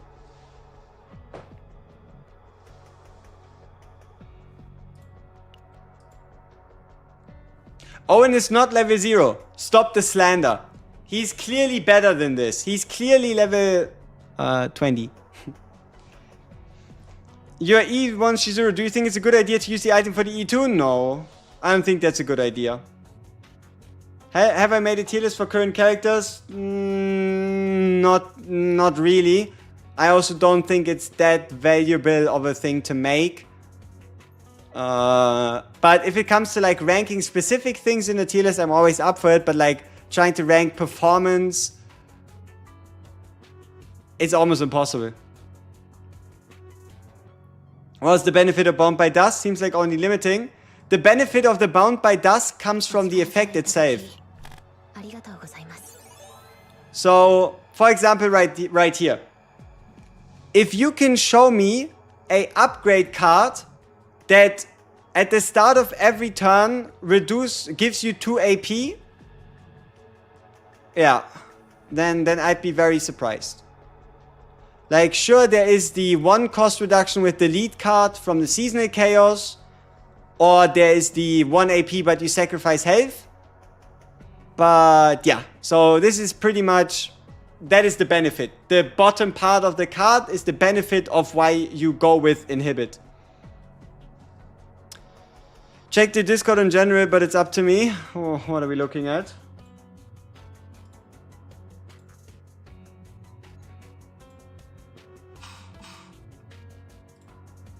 Check out this deck. Okay. Let's check out this deck. So, we have ourselves the choose 1 out of 4. The 0 cost draw. 5 card shuffle. Double dice trick, but one of them is the quest card. One of them is the heal upon using a quest card. Choose 1 from the draw pile or discard. Move to hand. 6 or more cards in hand, 1 cost reduction, forced learning, every 4 cards played, draw 1, the gear bag exhaust with probably, I don't know, like a morale epiphany, and the forbidden disposable ego to draw you a card and depending on the card cost, draw more. It's a very full Cassius deck. And the lead, yeah, and the lead item, nice. Favorite character? Ooh. Has to be between Luke, Rin, and Shizuru. Ah. Probably Rin, then Luke, and then Shizuru. Could a Shizuru work with Magna? Yes, if you, especially if you go with the lead epiphany. What I like about Shizuru, I think Shizuru is pretty darn future-proof. And that is because of the fact that she's a psionic. Psionics can run the same neutral cards, gear bags, reorganize. All these super fun cards, psionics and controllers can always run them. And also, wasn't there like a rumor of a 4-star with a card that reduces cost rather than giving AP? Right? The more effects get added into this game that reduce the cost rather than giving AP, the less and less important does this inhibit drawback become, and the more value you gain out of the bottom effect. What Zero System World has the best cards to farm for Shizuru and Luke?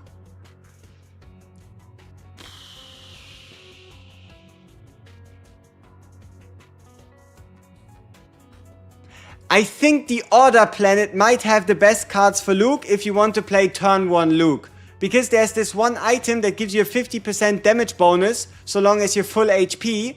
Usually monsters don't attack you in turn 1. So you could add plus 50% damage to every single one of his bullets, as well as plus 50% damage to the Bullet Demon card, making it probably the biggest damage bonus that you can get from a weapon.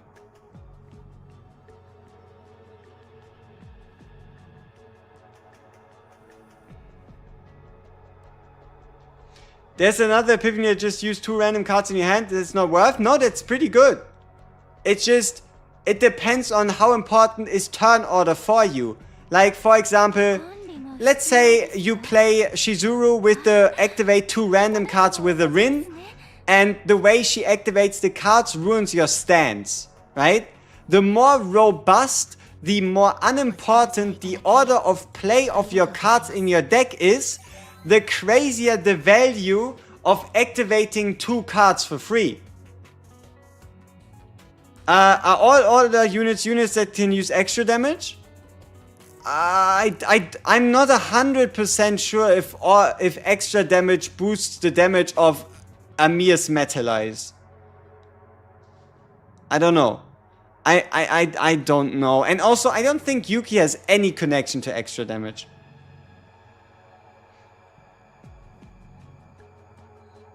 You would like to have to activate 2 lead cards. Yeah, but what you do if you don't have any lead cards? Like my biggest problem that I see with this card is, what if you draw into a turn without any lead cards? What if your lead cards are upgrade cards? Right? The moment you don't have any lead cards in hand, this thing truly becomes almost useless. So, with the right deck, a gem. In the wrong deck, a liability. You just turned level 40, should I... I like the fact that you said turned level 40 as if you were like aging. Should I go farm Zero System first or go with Season Chaos? Season Chaos. Just do Season Chaos. It's the easiest, the most reliable, the best to refresh, doesn't punish you for leaving, gives you seasonal currency, gives you event currency, gives you the shop currency. Just play Season Chaos. Don't worry about it. No need to be confused. Just play Season Chaos. Nice and simple. Is that effect once or once per turn? That's the whole point of this card. This is every single turn. At the start of every single turn, you gain this effect. Right? Is Yuki's upgrade not extra damage? No, Yuki's upgrade is not extra damage. Yuki's upgrade can actually be boosted by things like morale.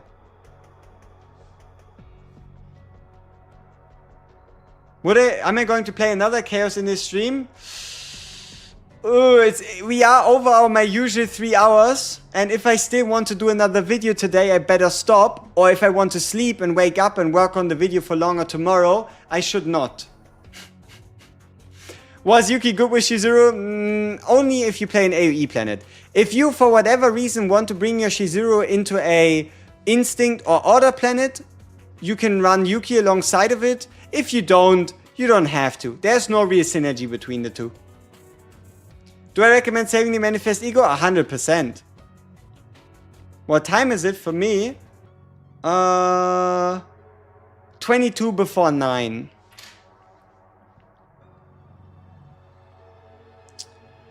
Depends on the video you work on. It's the dupe tier list. It would be the dupe tier list.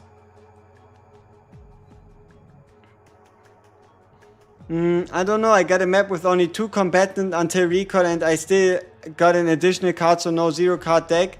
It's starting to feel devs did something to make this harder. The decks you've seen, like, there is a reason.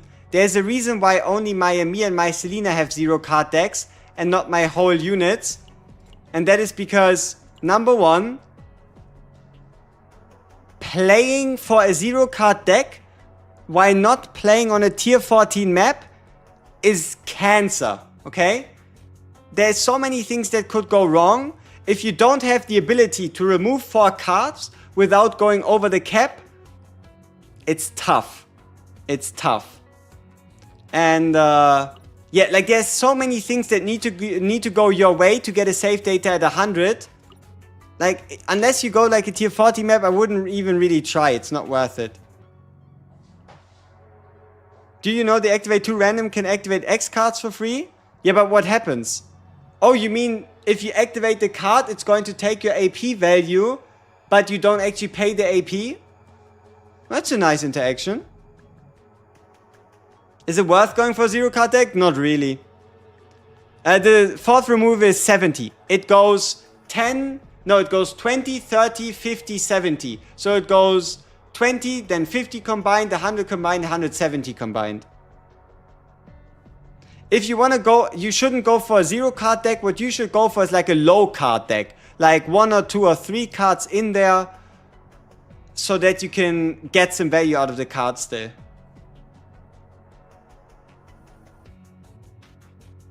Yeah, I mean, someone duo Cantress and family head with Ray Shizuru on 9 stacks in Discord general chat. I think it's nice to share. Okay. Where? Oh. My scuffed Chizuru Ray duo on Kentra's family 9 you can share with your viewer while at it too. I mean, sure. Let's see, what do we have here? 4 minutes 32. Do we see the deck?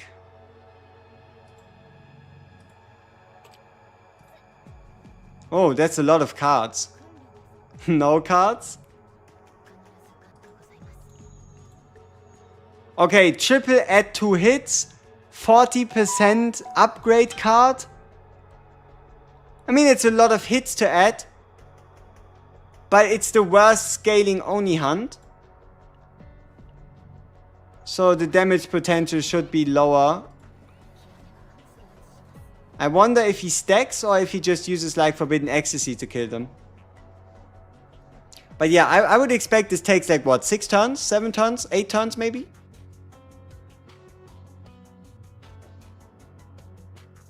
Would you rather have E6 Orlea and no Shizuru, or E0 Shizuru and no Orlea?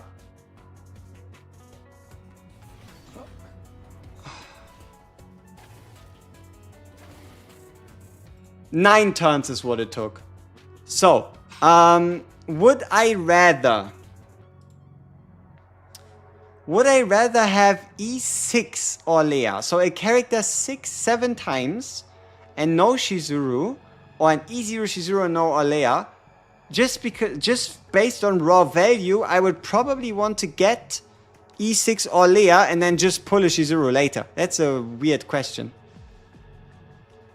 Yo, if I don't get the 2-hit Shadow Moon Tsukumi, do I just reset the run? Only if you're chasing a specific build. You could still try to get, for example, the basic attack build, right? I'm still not 100% sure how good it is. At some point we'll figure that out together. But getting this upgrade right here, that per attack card used gives you 2 Will-O-Wisp.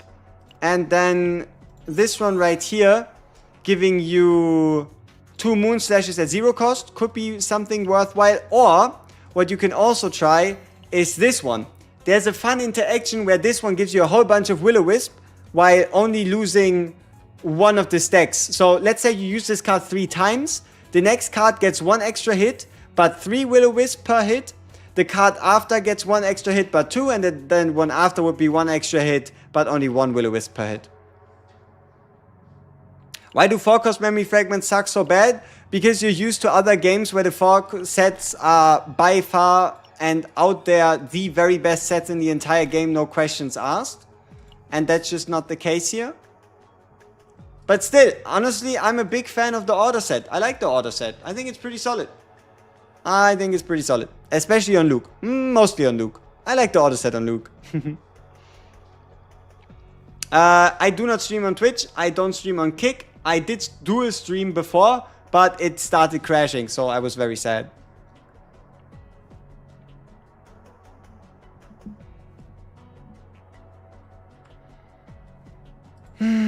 Alright, what are we looking at? So, this is going to be the last things. That's a flex. Double Shizuru and a... yeah, double Yuki and a Hugo. That's a flex. What's this Rin build?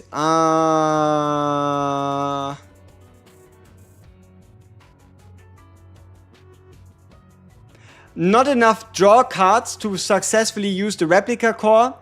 Probably should have been a amorphous cube or exceptional entity ring. The chess piece is nice. Forbidden Eternal Hunger, you better find yourself like a discard support so you can make the most out of it. You probably would have liked to clone Destruction instead of Black Dance if you could. And the Dark Mist Inner Art Epiphany into the upgrade card would have been a nice cherry on top. But outside of all of those, it's a pretty above average Rin build.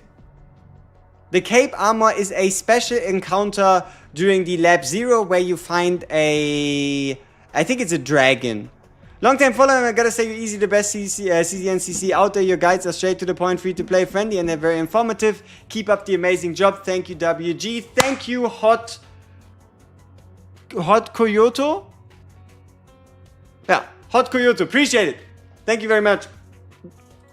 It's a pleasure bringing those guides to you and having you enjoy them. Alright. Good shit. How do you stack the bind attack? It does not seem to work. Okay. So we go into the boss fight. And then we go in here, we go in here, we go in here. We go into the fight. Confirm. 0 dupes. I don't have any dupes on her, but I dupe her in the next couple of days just so I can test out how valuable the E2 truly is. So, we take the card, we attack. We do the attack, we check out the Oni hunt, and we have 6 stacks. Pretty solid, right? Then we attack, we play the Oni hunt, and then we have 12 stacks. Pretty solid, right? And that's it. This is how you stack damage increase. Hope that helps. Oh yeah, wait. There's a secret. You play the Oni hunt, and then it stacks. Care to believe it? So yeah, now you're at 180. And then, catch this. Now you're at 240. Poof. Truly unbelievable shenanigans going on over here. Like, if I wasn't able to see it for myself, I wouldn't know how this would work. Just kidding. You don't believe it? Ah, damn. Show it again? Alright. I'll show it one more time. So you take the card, you aim the card, you play the card, you check the turn meter, and it says Oni hunt, and then you check and it says plus 300%. Imagine Coming Flames could stack 2, that would be utterly crazy. It would be pretty fancy if they could.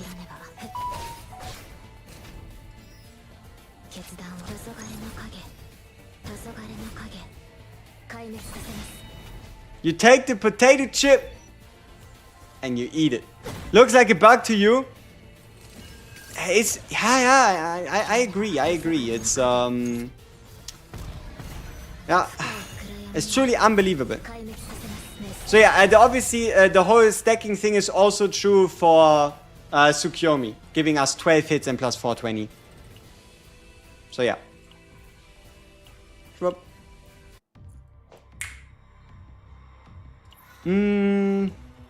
If I have already Renault and Rin, is it smart to pull as a monthly pass spender? No. Because you don't need her, right? The only thing I can tell you is Shizuru is not somebody you need on your account, at least as of this moment. She goes into the standard pool, so you can always lose your 50-50 to her, or pull her from the standard banner at some point later down the line.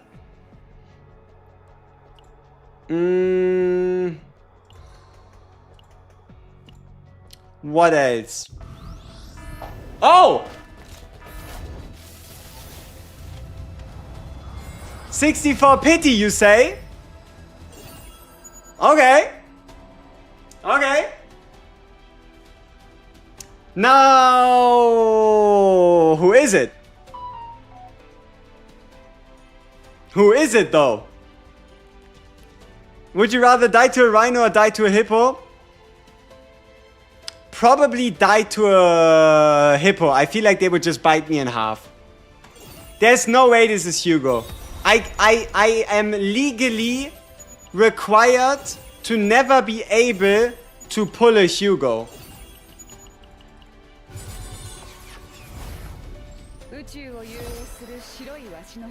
We win again. Another Hugo dodge.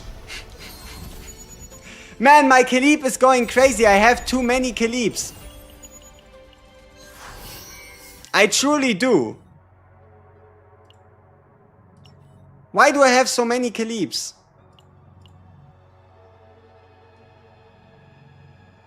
Like, that's a lot of Khalibs. You know? What am I meant to do with all these Khalibs? Ay. And I still don't have a Hugo. Main account, that is. まだ仕事が残っているのか?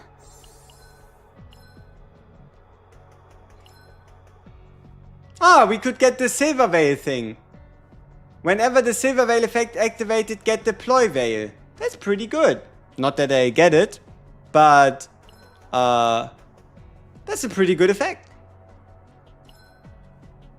And this one seems pretty overpowered for Chaos. Not so sure about how good it is outside of Chaos. Would a Hugo work with Shizuru? Decent, but no crazy synergy. Is it better to have 2x only up with plus 60 and 3 Tsukumi with 2? Or 4x plus 2 and 1 Oni? 3x Tsukumi and 2 hits. Wait, no, wait. 2 Oni, 3 Tsukumi rather than 2 Tsukyomi 1 or 4 Tsukyomi 1 Oni. 3-2 rather than 4-1. Because you need to boost both sides of the multiplier. Best Chaos World to farm for Shizuru? At the moment, Seasonal Chaos. Because it's just the easiest to refresh, the easiest to get high save data on, the least punishing, has some decent items, and can also potentially give you double forbidden cards or just yeah, I don't know. Seasonal Chaos is just a good Chaos Word in general. Otherwise, just do Void Planet, I guess. A Kentress 9-9 with a Shizuru or Yuki. Kentress 9-9, I would need to... Like, if I wanted to do Kentress 9-9, I'd probably need a good Veronica deck. And I never bothered myself getting anything in that vein. Yeah, I'd probably have to farm like a Veronica deck. Like a proper one. Shizuru the same to you with Meilin? No. What about Meilin? Seasonal or normal? I mean, if you can't see yourself... wait. I mean... Probably... Like, okay. So I guess the best way you can think about it is if your character does not rely on seasonal items or seasonal cards like the lead cards and the other effect cards, and your only goal is to get as many copies of a card as possible, then you should not be playing the Lab Zero, right? If your only goal is to only get the most amount of copies possible for a single card, your best bet is playing the Zero system. Which weapon is better for Tressa on 4 upgrade Shadow Reload build, Mutant Predator Spike or Cthulhu?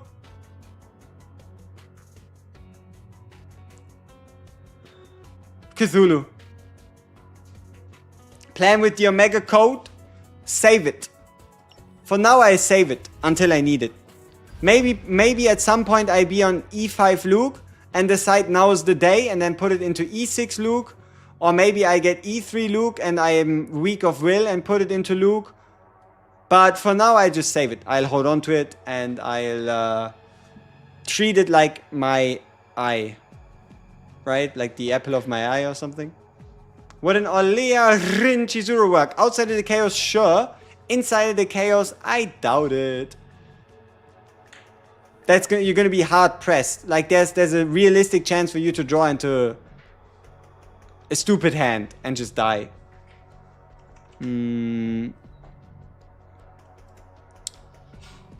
Okay. Let's check the Discord. Any gacha flex? Rin E6, you feel like Thanos. Congratulations. Alrighty, I'm at level 45 and Seasonal Chaos caps me out at level 60 with data value tier 6. Is it worth? No. It shouldn't. They unlocked it. They changed it. Like a week ago, like a week or two ago, they changed the level requirement to 40. You can now go to all the way up to 130 if you feel like it. So, just continue. You should not be kept at 40, at 60. But just beat 60, then beat 65, 70, 75, 80 respectively, and you'll be fine. Did I complete the max build? Not yet. I still only have the Shizuru that I showed you earlier this morning. Yep. No, there is no rest of the stream to enjoy. I told you, I was gonna kind of already stall into something because I don't like to go above 3 hours, especially for these evening streams, because otherwise I end up streaming the whole day, and then that ends up affecting the type of videos I'm gonna make. So, yeah. Somehow we pulled a 5-star. I'm again entirely grateful for all of you tuning in. It's been an absolute pleasure bringing this to you. And the only hunt epiphanies that I like the most are the 40% 4-hitter or the 60% 1-hitter. What are the best observer roles for farming decks? Remove 2. You gotta let me go. Yeah. To the lobby tier list when? Ooh, that's a tough one. Lobby power creep is harsh. Lobby power creep is harsh. Alright.